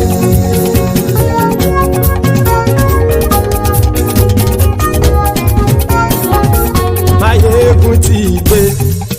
Gbogbo ọ̀jẹ̀lú ẹ̀sùn ràkì. Máyégún ti dé. Gbogbo ọ̀jẹ̀lú ẹ̀sùn ràkì. Ṣùgbọ́n ní bá ti ṣe èyí tó yẹ kí wọ́n ṣe, ọmọ bá dèrò ní fi wọ́n níran o. Máyégún ti dé. Gbogbo ọ̀jẹ̀lú ẹ̀sùn ràkì. Máyégún ti dé. Gbogbo ọ̀jẹ̀lú ẹ̀sùn ràkì. Ṣùgbọ́n ní bá ti ṣe èyí tó yẹ kí wọ́n ṣe, ọmọ bá dèrò ní fi wọ́n níran. Wọ́n fowó bẹ́ẹ̀ o, Máyégún ó sọ pé wọ́n ò bẹ́ẹ̀. Wọ́n fowó bẹ́ẹ̀, Máyégún ó sọ pé wọ́n ò bẹ́ẹ̀. Oníkan ṣáàtì ṣe èyí tó yẹ kí wọ́n ṣe fáwọn ará ìlú tó gbé wọn débẹ̀ o. Máyégún ti dé. Gbogbo ọ̀jẹ̀lú ẹ̀sùn ràkì. Máyégún ti dé. Gbogbo ọ̀jẹ̀lú ẹ̀sùn ràkì. Ṣùgbọ́n ní bá ti ṣe yìí tó yẹ kí wọ́n ṣe, ọmọ bá dẹ́rọ̀ ò ní fi wọ́n níran. Kì máa yí ṣe eré, ọ̀rọ̀ yìí kì í ṣe ẹ̀fẹ̀. Kì máa yí ṣe eré, ọ̀rọ̀ yìí kì í ṣe ẹ̀fẹ̀. Ẹni bá ti lè lẹ́bọ̀ lẹ́rù o, ọmọ bá dèrò kàṣàyè tú wọn síta. Máyégún ti dé. Gbogbo ọ̀jẹ̀lú ẹ̀sùn ràkì. Máyégún ti dé. Gbogbo ọ̀jẹ̀lú ẹ̀sùn ràkì. Ṣùgbọ́n ní bá ti ṣe yìí tó yẹ kí wọ́n ṣe, ọmọ bá dẹ́rọ̀ ò ní fi wọ́n níran. Tẹnitẹni ọmọ Máyégún ọ̀rẹ́ ara ìlú mọ̀mọ́ ni mo fọlọ́hún ṣọ́ ẹ̀ bá kìlẹ́bù. Lóòótọ́ olódodo ìlú ọ̀tá ìlú mọ̀mọ́ ni ìwọ ṣá máa ń ṣọ́ra kò sì mọ́ bẹ̀rù. Bọ́tà ń lè rí bóníṣègùn lé káwọn mọ̀mọ́ fi ṣera wọn ni ó ti dẹrùn tí wọn ò gbọ́dọ̀ sì mọ́ bẹ̀. Èèpo ọ̀gọ̀ lọmọ bá dérò tàjẹ́ ò gbọ́dọ̀ jẹ́, ó ti jọba lórí àbínú ẹni kò sì mọ́ bùyà. àìsíwọ́lu ní ẹnìkẹ́ ìgbódì ẹyin lábàrá o ó kó ẹni tó bá dán o àkàmù máyégún ti dé gbogbo ọ̀jẹ̀lúwẹ̀ túnra kì